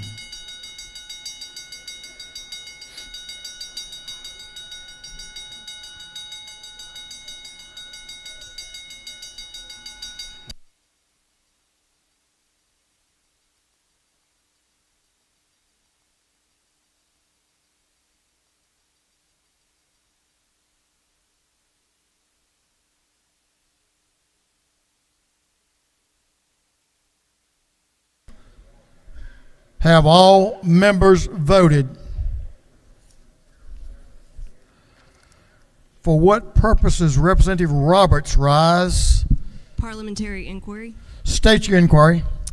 Isn't it true that I and women around the world know what it's like to live in fear of violent men, not feeling comfortable to go for a run by ourselves, worried about our daughters doing so? But violent men are everywhere, and they come from all over, regardless of whether they are undocumented or homegrown. And isn't it further true that we talk about workforce shortages and overburdened community law enforcement offices and jails? And wouldn't it be better if we pass legislation that assists our local communities in staying safe, not defunding and criminalizing them? I'm sure the lady believes of what she just spoke. For what purposes, Representative Leverett, rise? Parliamentary inquiry. State your inquiry. Is it not true that, unlike the lady who just spoke, I'm not a woman who knows fear, but as an American, I do believe that anybody who has violated laws of our country while they're here, whether they are from America or from another country, if there is a hold from another jurisdiction, whether it be a different state or ICE, that should be reported to that jurisdiction, and that's all this bill requires. I'm sure the gentleman certainly knows and believes in what he speaks. Now, we've debated this about an hour or so, so we're going to move on. Have all members voted? All members voted this, so the clerk will lock the machine. On the passage of House Bill 1105, the yeas are 97, the nays are 74. This bill, having received the requisite constitutional majority, is therefore passed. Mr. Clerk, will you read the caption to House Bill 1292, 1292? House Bill 1292 by Representative Okoye of the 102nd and others to be entitled an act to amend Chapter 2 of Title 44 of the Official Code of Georgia annotated relating to recordation and registration of deeds and other instruments, so as required that the clerks of the Superior Courts obtain photographic identification cards of individuals who present deeds or other instruments for recording. This bill has been referred to the Committee on Judiciary. That committee recommends that this bill do pass by committee substitute. You ready? Representative Gabe Okoye is recognized to present the bill. Representative.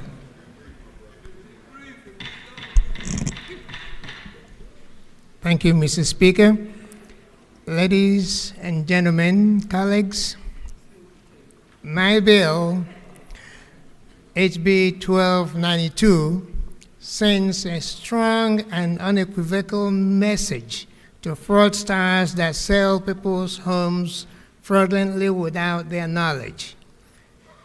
It simply requires you to identify who you are when you file real estate documents, deed documents with clerks of superior courts. I ask you to vote for this bill because a lot of our seniors have lost their homes, and that's unacceptable. Before I yield for questions, I want to thank some of the people who helped me craft this bill, because as an engineer, I took a hammer to it. And then I got some lawyers who finessed it. And thank you, Mr. Majority Leader. Thank you, Mr. Whip, the Majority Whip. And where's my friend, Matt Reeves? Thank you so much. And also my co-signers, thank you, Mr. Speaker. Thank you, Mr. Minority Leader. Thank you, Mr. Majority Leader again. Thank you. You're not there.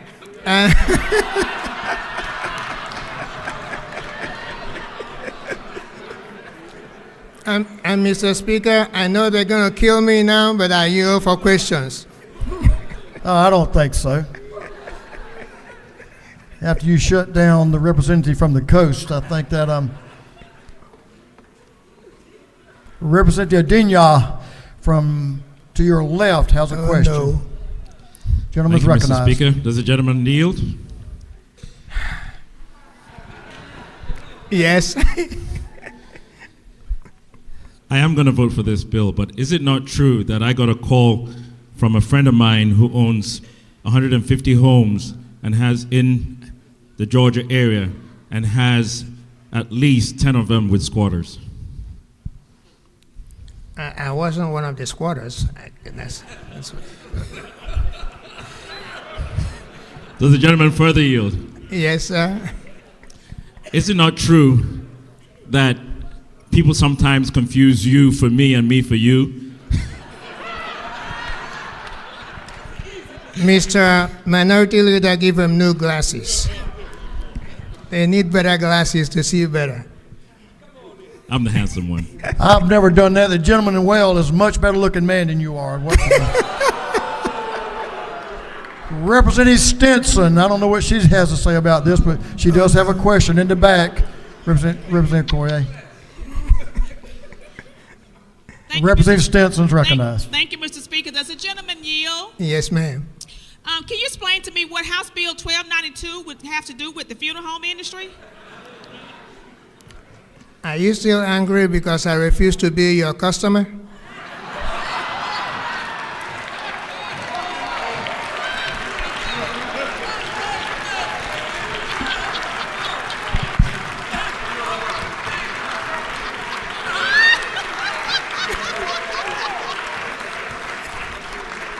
Thank you, Mr. Speaker. I yield for that. Gentleman, yield for one more question. Is it a tough one or a soft one?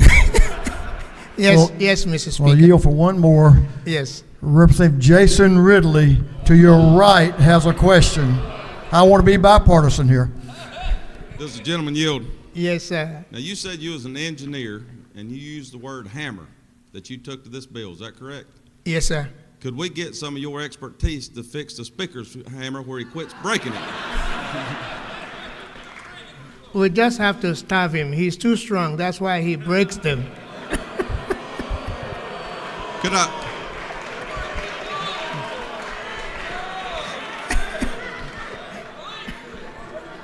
We're a great team, yes. Representative. Yes, sir.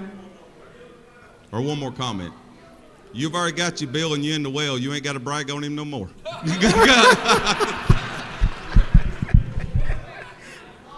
Mr. Speaker, I yield. Thank you. The gentleman has yielded the well.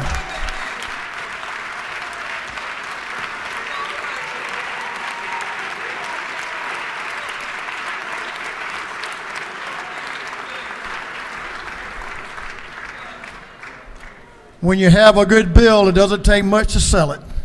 Is there any objection to the previous question being ordered? The chair hears none. The previous question is ordered. Is there any objection to adopting the committee's substitute? The chair hears none. The committee's substitute is adopted.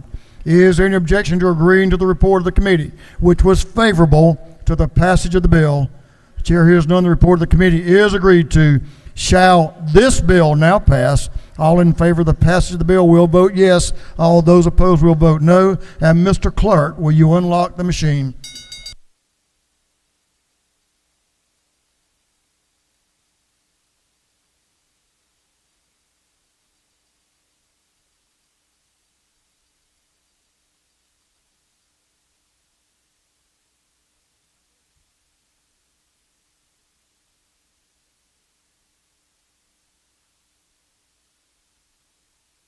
Have all members voted?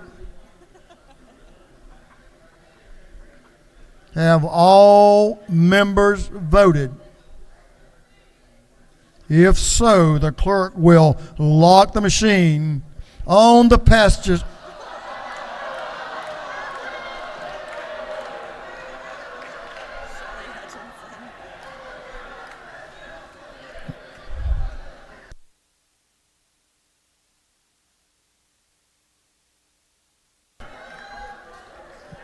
Can't make this stuff up.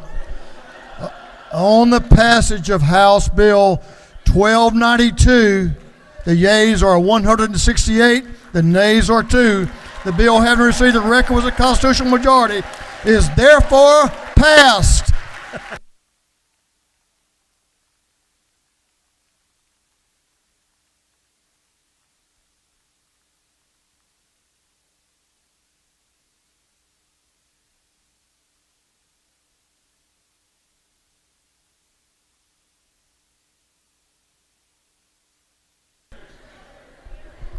Congratulations, Representative.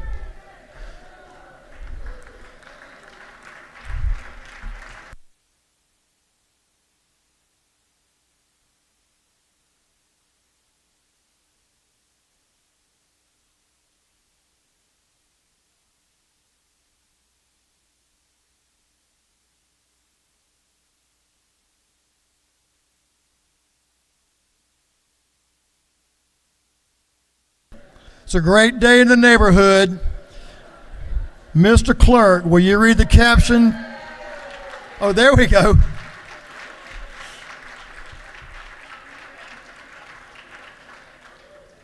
Representative Persinger is off the hook, literally. Mr. Clerk, will you read the caption of House Bill 499? House Bill 499 by Representative Hitchens, 161st, and others, to be entitled an act to amend Article 1 of Chapter 6 of Title 19 of the Official Code of Georgia and Territory relating to general provisions regarding alimony and child support, so as to authorize child support and insurance policies for disabled children who have reached the age of majority but lack the ability to otherwise support themselves independently. This bill having referred to the Committee on Juvenile Justice, that committee recommends that this bill do pass by committee substitute.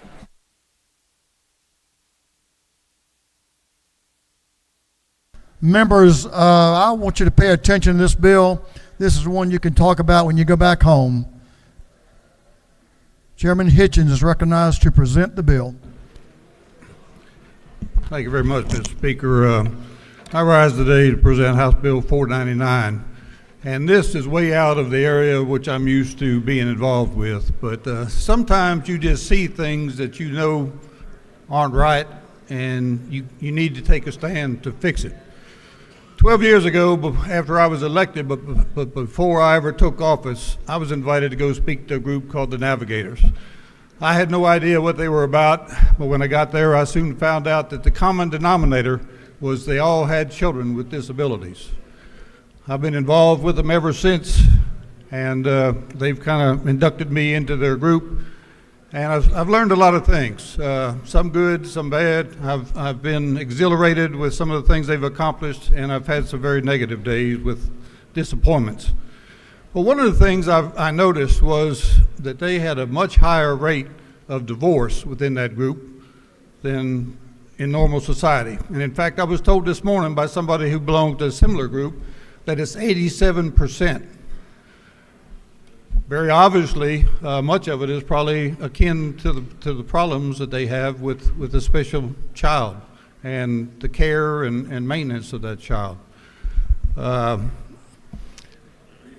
really got upset a couple of years ago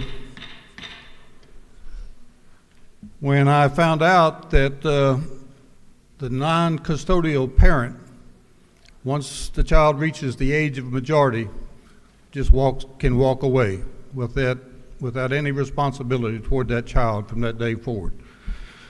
And I thought certainly something ought to be done about that. And I saw a couple that I knew who divorced, and the mother, as is usually the case, got custody of the child. She's been taking care of that child since he was born. He's now 20 years old. She has very little skill to get a job. The child needs day-to-day care, and it's very expensive if you can find anybody that will care for a child like that. If they have a serious mental or physical disability, you can't find anybody that's going to care for them without it being very expensive. And I knew the husband, and what really got to me was his father died. He inherited a business, and he subsequently sold it for $30 million. To this very day, he will not provide any support for that child. He's even taken him off his hospitalization. The child suffers from autism. He goes to therapy every Monday and Friday. When he was on hospitalization, it cost $50 each time. Now it costs $500 each time. I first introduced this bill last year, and it passed unanimously in juvenile justice. But when I got back to my office and when I was filling out the form for rules, I got a call from the Deputy Commissioner of the Department of Human Resources. And she told me that if I moved forward with that bill, I was going to hurt a lot of people, particularly poor people. And I had no idea initially what she was talking about. And I don't know how many of you have ever dealt with Social Security insurance, but there's a limitation on how much Social Security insurance you can, if you take Social Security insurance, on how much money you can make. And if you make more than the limitation, you lose it, and in some cases you have to pay back everything that you've ever received from them. You know, if it's been 15 or 20 years, it could be a substantial amount of money for people who usually are already struggling with finances. So what this bill does, and I checked around, I looked at other states. I knew there were other states that had done this, and I found a bill in Florida. And the essence of the bill is that they utilize a trust fund. And I've got the quote on here. It's USC 1396P et al. It's a trust fund, and money can be put into that account, and it won't affect your Social Security insurance. So what this bill does is, I hope, to fix the problem that some of these women and their children have to live in abject poverty for the rest of their life when the other parent has the ability to help. One of the questions I got in committee was, what about people who don't have the ability to help? Well, that's just like child support in any other case. If there's no money, there can't be any assistance. But those who do have the ability to pay, it takes two parents to have a child.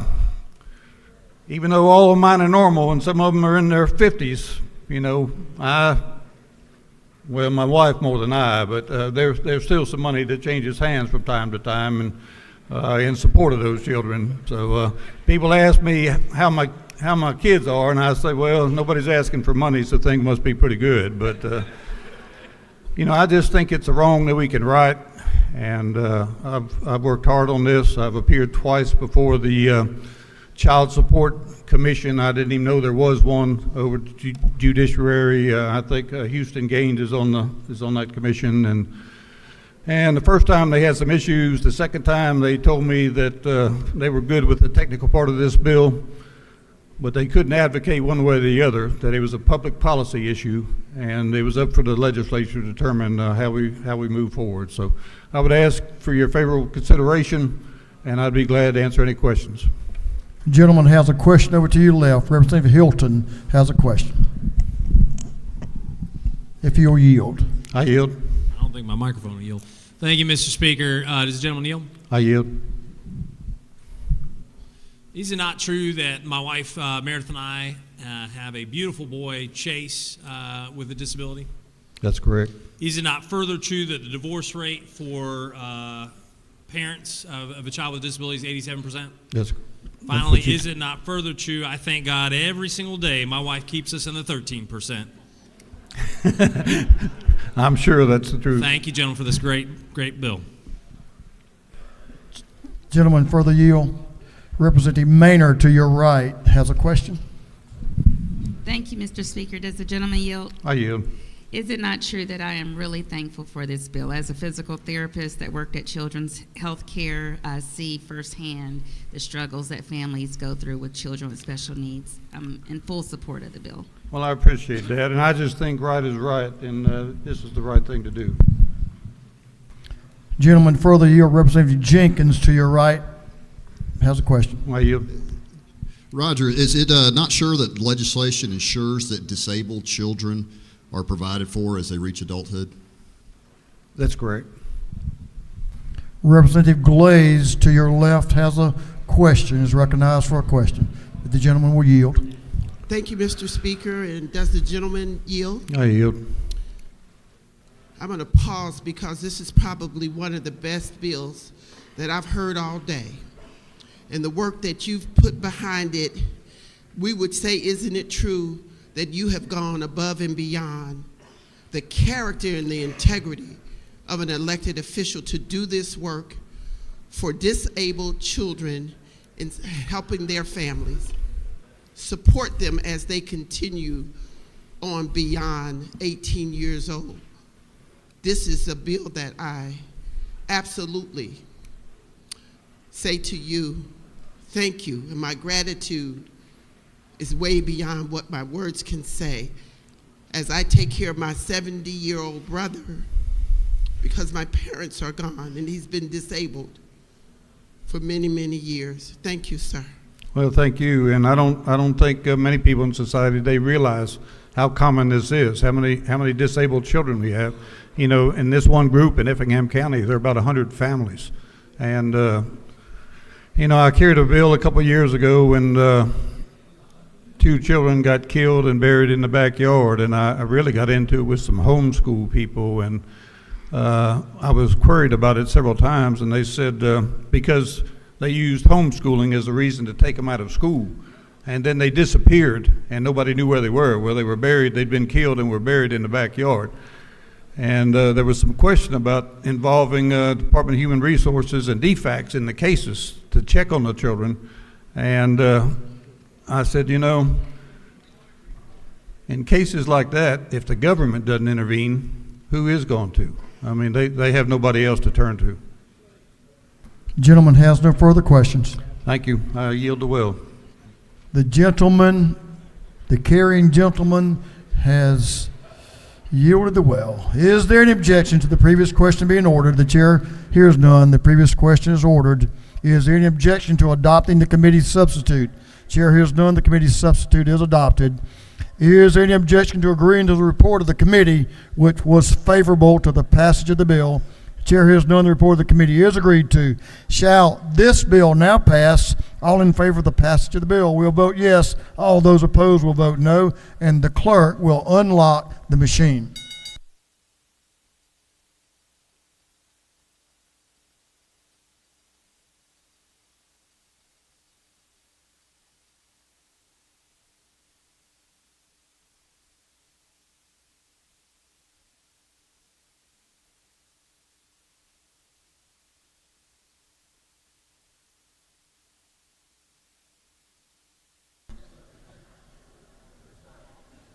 Have all members voted? All members voted. If so, the clerk will lock the machine. On the passage of House Bill 499, the yeas are 169, the nays are 0. This bill, having received the requisite constitutional majority, is therefore passed. Thank you and congratulations, Mr. Chairman.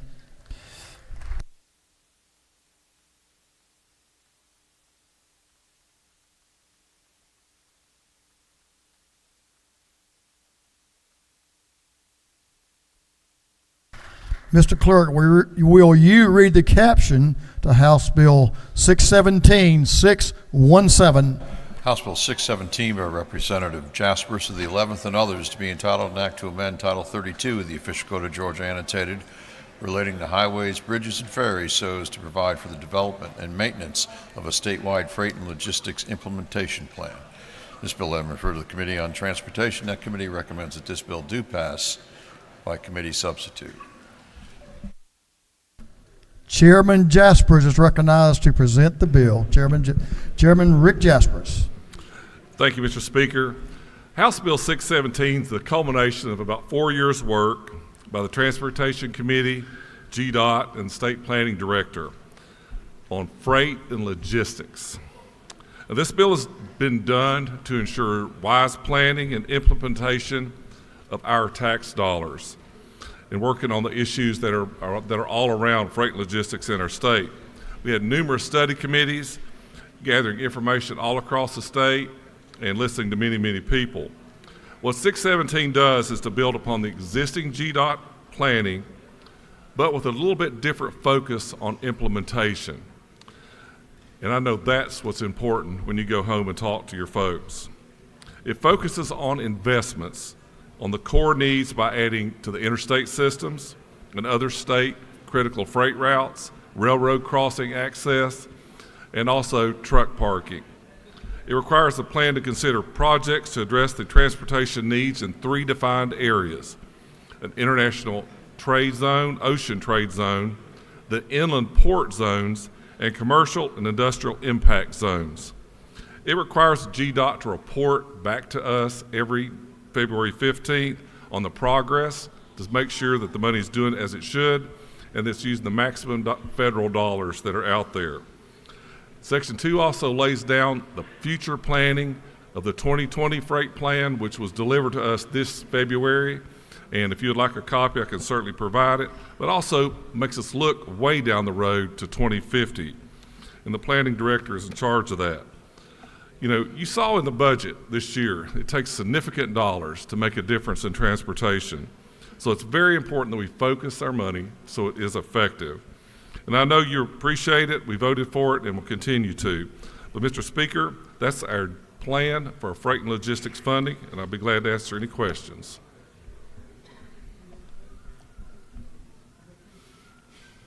Gentlemen, yield. Yes, sir.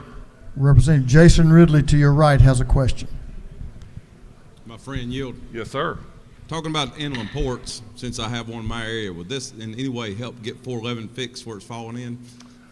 In downtown, I believe the inland port is further than 5 miles from downtown. Or, I mean, from downtown, so it would not. Well, we can move some numbers around if we need to. Thank you. Gentleman has no further questions. Thank you. I yield the well and ask you to vote favorably on this. Gentleman has yielded the well. Is there any objection to the previous question being ordered? Chair hears none. The previous question is ordered. Is there any objection to adopting the committee's substitute? Chair hears none. The committee's substitute is adopted. Is there any objection to agreeing to the report of the committee, which was favorable to the passage of the bill? Chair hears none. The report of the committee is agreed to. Shall this bill now pass? All in favor of the passage of the bill will vote yes. All those opposed will vote no. And Mr. Clerk, will you unlock the machine?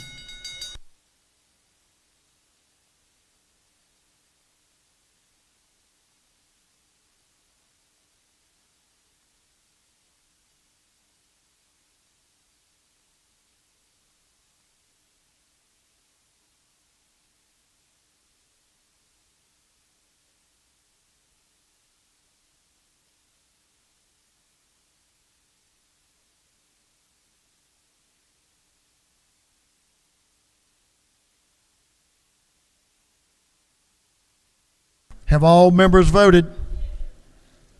All members voted. If so, Mr. Clerk, will you lock the machine? On the passage of House Bill 617, the yeas are 168, the nays are 0. The bill having received the requisite constitutional majority is therefore passed. Mr. Clerk, will you read the caption to House Resolution 901? House Resolution 901 by Representative Dempsey, the 13th, a resolution compensating Mr. Darrell Lee Clark. This resolution having been referred to the Committee on Appropriations, that committee recommends that this resolution be adopted by committee sub. Representative Dempsey, Chairlady Dempsey is recognized to present the resolution. Thank you, Mr. Speaker. Good evening. I know we've done a lot of things today, but I'm going to tell y'all that these two resolutions we're about to do, I'm going to do the first one now, are very important to me and to my community and to some very special people that are here with us tonight. The first is House Resolution 902. This is a compensation resolution. I know you all know what that means. That means someone Lady in the wheel will yield for just a moment. Are you on 02 or 01? I think you said 01. 1. You said 2. I'm sorry. I just wanted to make sure we're on the right one. Proceed. Thank you, Mr. Speaker. You're correct. We are on 901. I'm so sorry. They are very intertwined, so it is kind of hard to separate a lot of this. They occurred at similar times in my own community that I love and have been so proud to represent for so very long. I know many of the people who were involved in these cases, and it breaks my heart to think that that happened in my own community. 901 is about Darrell Lee Clark. When he was 17 years old, he was wrongly convicted. In that case, there was so much influence and involvement that is so wrong. There was a sexual relationship brought in, manufactured evidence, witness intimidation, coercion, false testimony, and Brady violations, all by people who were there to do the right thing and tell the true story. It is our responsibility as a state today, when we make or are involved with those who have made that mistake, to step forward and take care of that life. And the only way that we have to do that is to compensate. He lost 25 years of his life, his livelihood, his ability to get an education, to have a family, to spend time with friends and loved ones, and to be in much of the same world that you and I are all in. When the state causes harm, we should do this, as hard as it is. I hope you will all carefully consider voting yes for this tonight and help right the wrong. Thank you, Mr. Speaker. If there are questions, I will take them. If not, I will yield the well. The lady has no questions. Yes. No, I'm sorry. No questions. Oh, thank you, Mr. Speaker. I yield the well. The lady has yielded the well.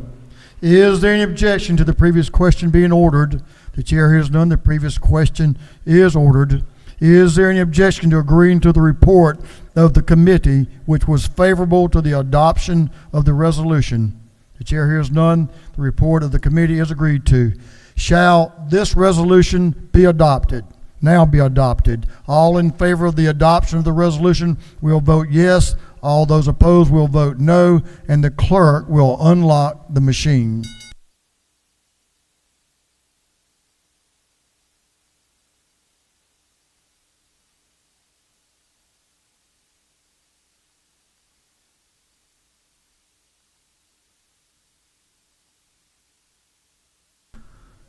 Have all members voted?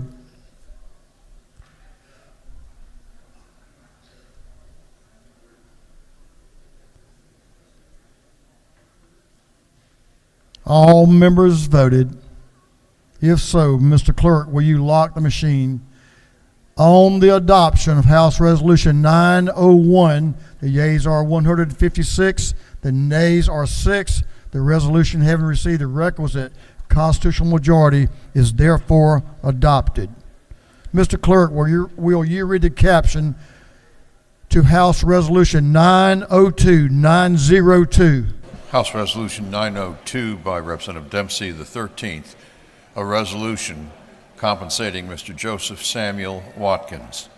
This resolution having been referred to the Committee on Appropriations, that committee recommends that this resolution be adopted. Chair Lady Katie Dempsey is recognized to present the resolution.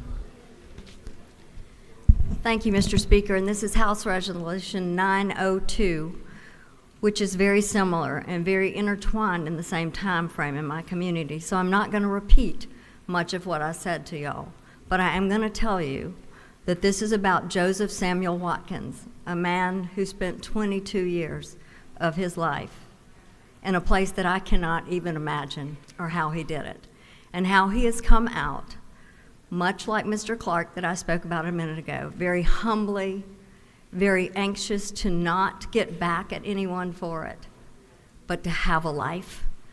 And the only way to move forward is to try to move forward with some financial ability to do that. It is very different when you do your time and walk out of prison. We surround those people with resources to help them integrate back into the community. When you're exonerated, you walk out the door. And that is where they are. This case particularly involved juror misconduct, buried evidence, false state testimony from the Georgia Bureau of Investigation. We have more liability in this case, I think. They are both here with us tonight, and I hope that you will again vote in favor to help them as we go through this process. Thank you. If there are questions, Mr. Speaker, I will take them. If not, I will yield the well. You have no questions. Thank you. I ask for your favorable support. The lady has yielded the well. Is there any objection to the previous question being ordered? The chair hears none. The previous question is ordered. Is there any objection to agreeing to the report of the committee, which was favorable to the adoption of the resolution? The chair hears none. The report of the committee is agreed to. Shall this resolution now be adopted? All in favor of the adoption of the resolution will vote yes. All those opposed will vote no. And Mr. Clerk, will you unlock the machine?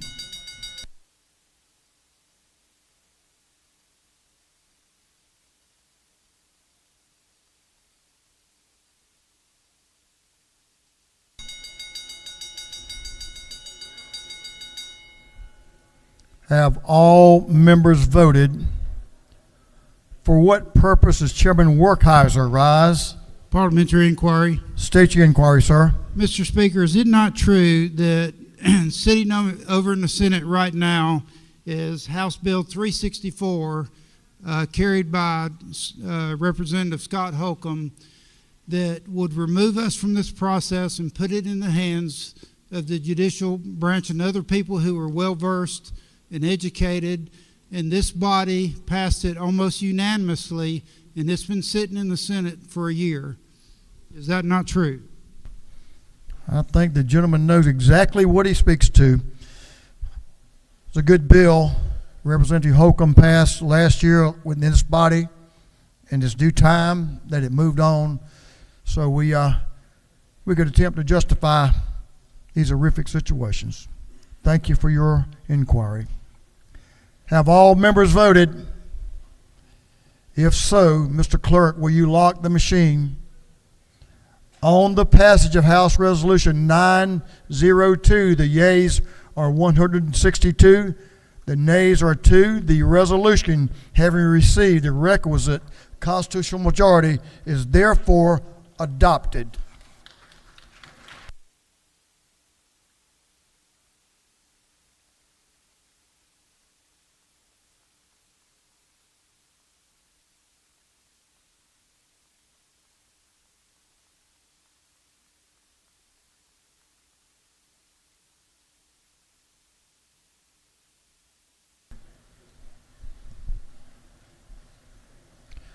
Good to have you, gentlemen, but sorry you had to be here.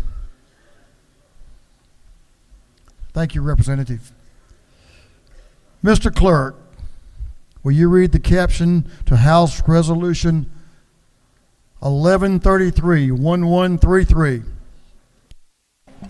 House Resolution 1133 by Representative Mitchell of the 88th, a resolution urging the United States Congress to pass the Kidney Patient Access to Technologically Innovative and Essential Nephrology Treatment Act of 2023, or the Kidney Patient Act of 2023.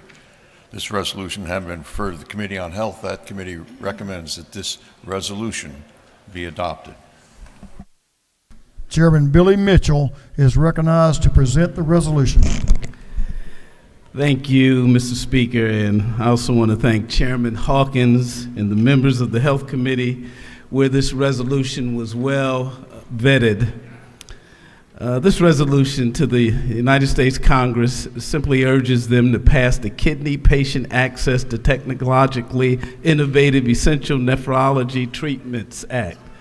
The proposed change by the Centers for Medicare and Medicaid Services will exclude separate payment from oral-only phosphate-lowering therapies from Medicare Part D and only provide payment in the end-stage renal disease payment system, thereby posing a significant risk to the accessibility and affordability of these medications for dialysis patients.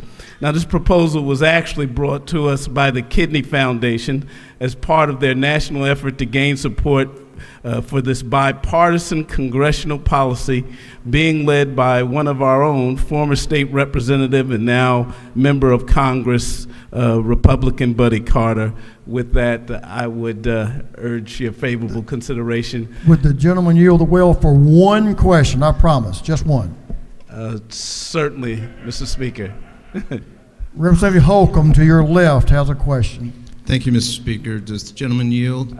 Yes, I do. Can you repeat that without your notes? Actually, it is the Access to Patient Care Act. So that's about as close as I can get without the notes. With that, Mr. Speaker, it's a simple resolution. I will yield. I apologize, Mr. Chairman. I would not have subjected you to that if I'd have known where he was going. Is there any objection to the previous question being ordered? The chair hears none. The previous question is ordered. Is there any objection to agreeing to the report of the committee, which was favorable to the adoption of the resolution? Chair hears none. The report of the committee is agreed to. Shall this resolution now be adopted? All in favor of the adoption of the resolution will vote yes. All those opposed will vote no. And the clerk will unlock the machine.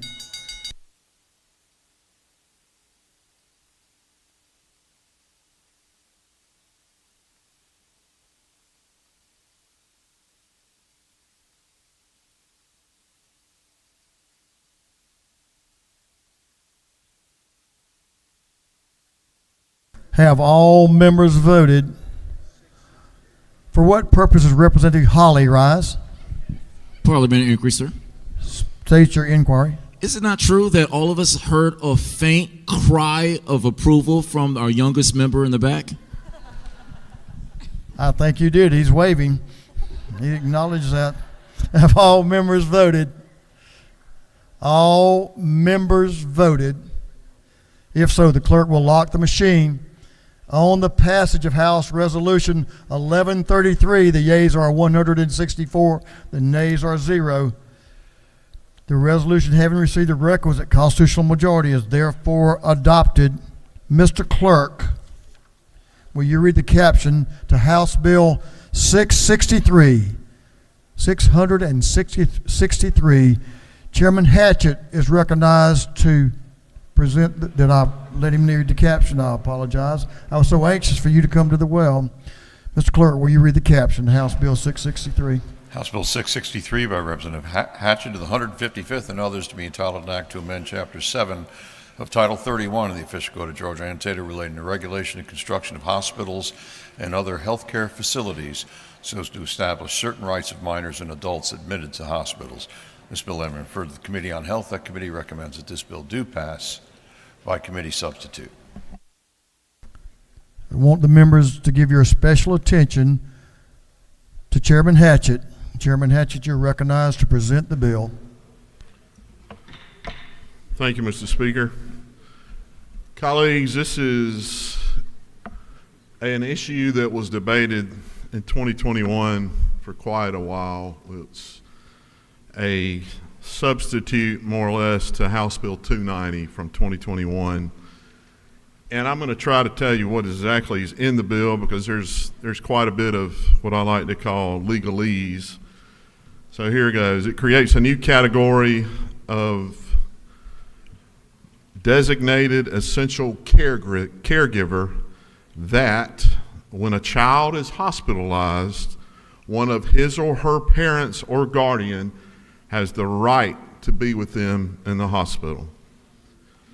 When an adult is hospitalized, he or she has the right to designate one person who shall be allowed to be with them in the hospital.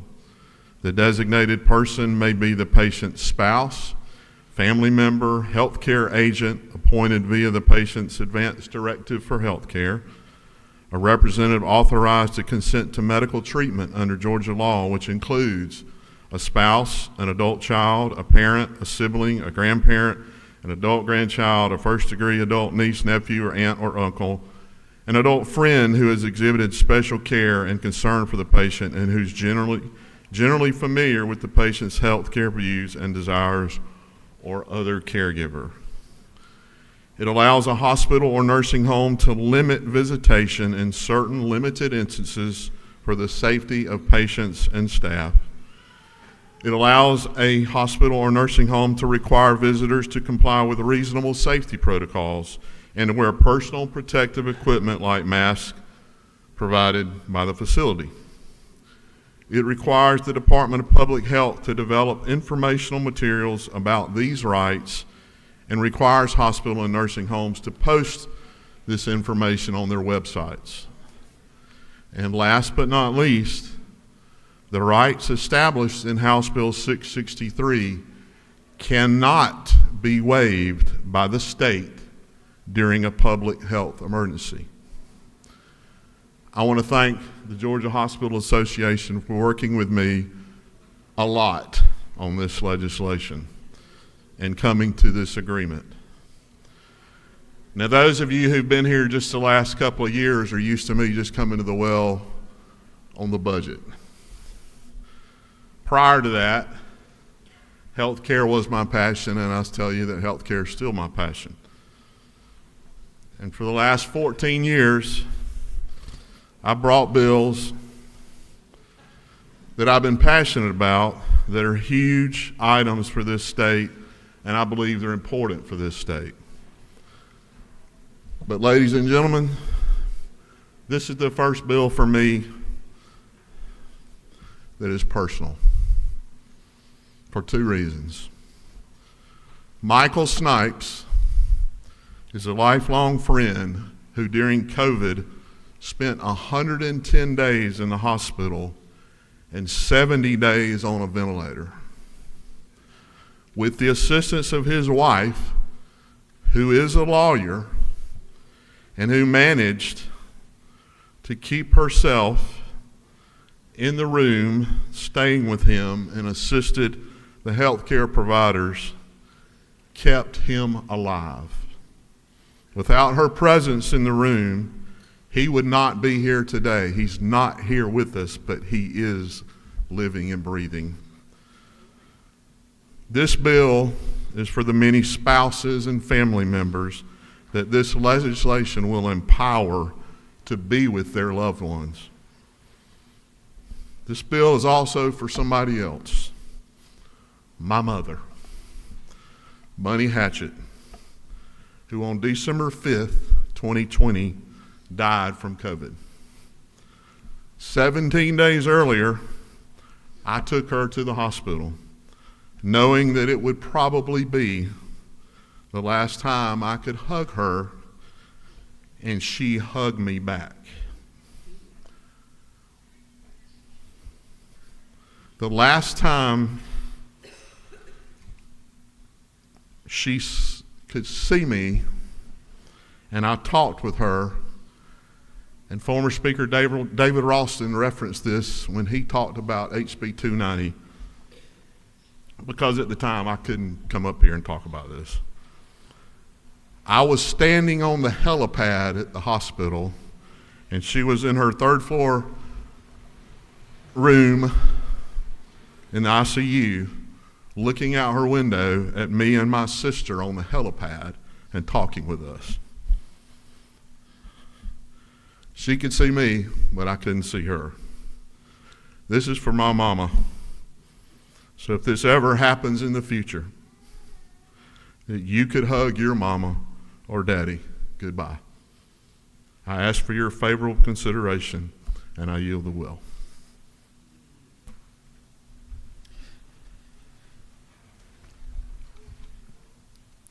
Is there any objection to the previous question being ordered? Chair hears none. The previous question is ordered. Is there any objection to adopting the committee substitute? Chair hears none. The committee substitute is adopted. Is there any objection to agreeing to the report of the committee, which was favorable to the passage of the bill? Chair hears none. The report of the committee is agreed to. Shall this bill now pass? All in favor of the passage of the bill will vote yes. All those opposed will vote no. And Mr. Clerk, will you unlock the machine?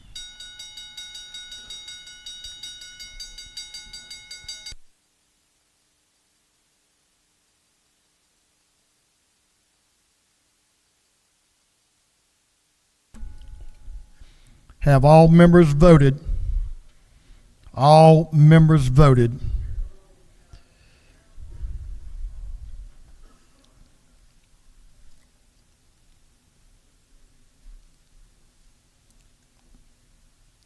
All members voted. If so, the clerk will lock the machine. On the passage of House Bill 663, the yeas are 170, the nays are 0. This bill, having received the requisite constitutional majority, is therefore passed.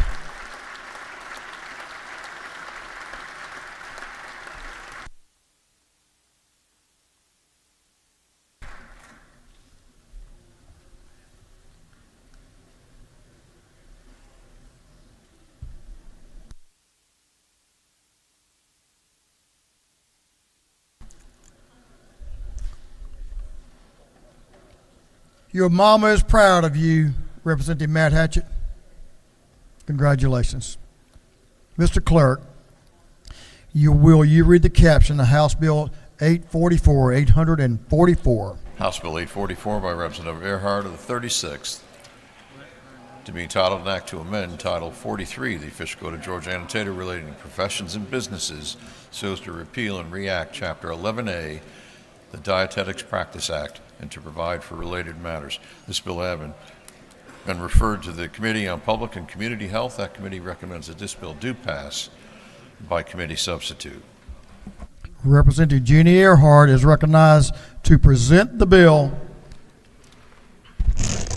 Thank you, members. Good evening. I bring for your consideration House Bill 844, which is a bill to repeal and reenact the Dietetic Practice Act, which was established in Georgia in 1981.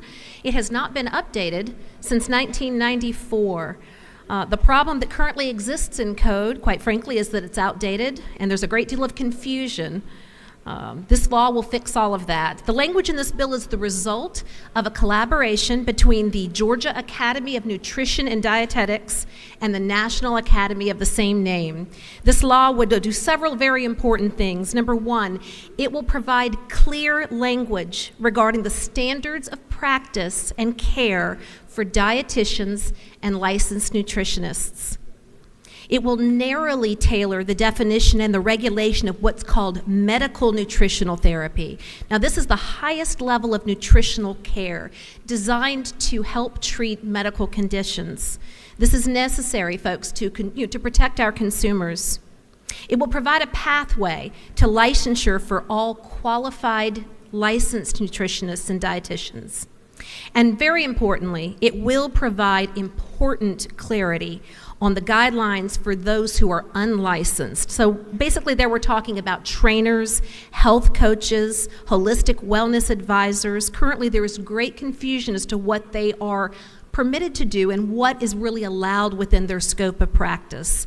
The bill clearly defines that this is limited to prevention and wellness, and that under no condition should any unlicensed nutritionist or a person that practices in nutrition should be giving advice on treatment of medical conditions. It's a good bill, passed unanimously out of committee, and I ask for your favorable consideration. Mr. Speaker, I will yield for any questions if there are any. The lady has no questions. Great. Thank you, Mr. Speaker. I yield the well. The lady has yielded the well. Is there any objection to the previous question being ordered? The chair hears none. The previous question is ordered. Is there any objection to adopting the committee's substitute? Chair hears none. The committee's substitute is adopted. Is there any objection to agreeing to the report of the committee, which was favorable to the passage of the bill?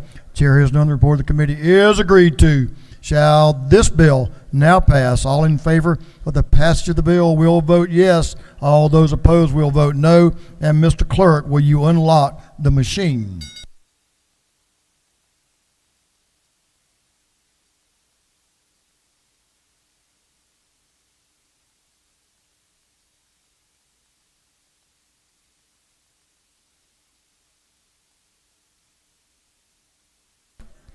Have all members voted?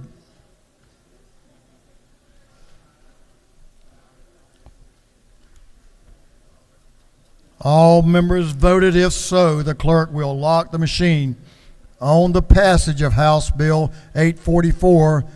The yeas are 168. The nay is 1. The bill, having received the requisite constitutional majority, is therefore passed.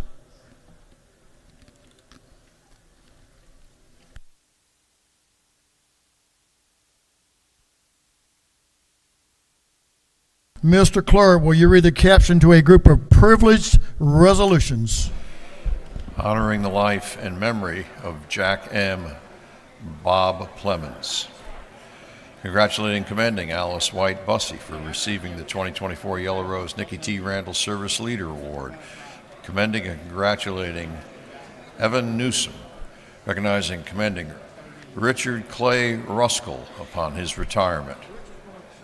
Commending Sheriff Joe Chapman on his outstanding public service. Recognizing and commending Hilda Abbott. Recognizing and commending Alex Raul Rivera. Recognizing and commending Albert Sorto.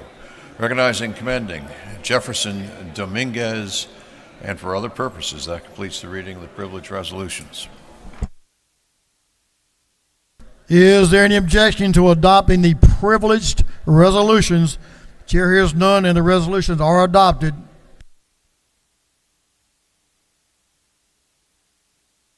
We have a couple of announcements. I'm probably going to take the most important one first. Chairman Parrish, Chairman of the Rules Committee, has an announcement.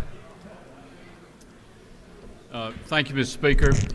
I understand we're going to be breaking for dinner in just a minute, so looks like we might run out of something to do. So if the Rules Committee could meet me in room 341 at 6:30 for just a few minutes, we won't hold you very long. 341, 6:30. Thank you. Thank you, Mr. Chairman. Chairman Gilliard is recognized for an announcement.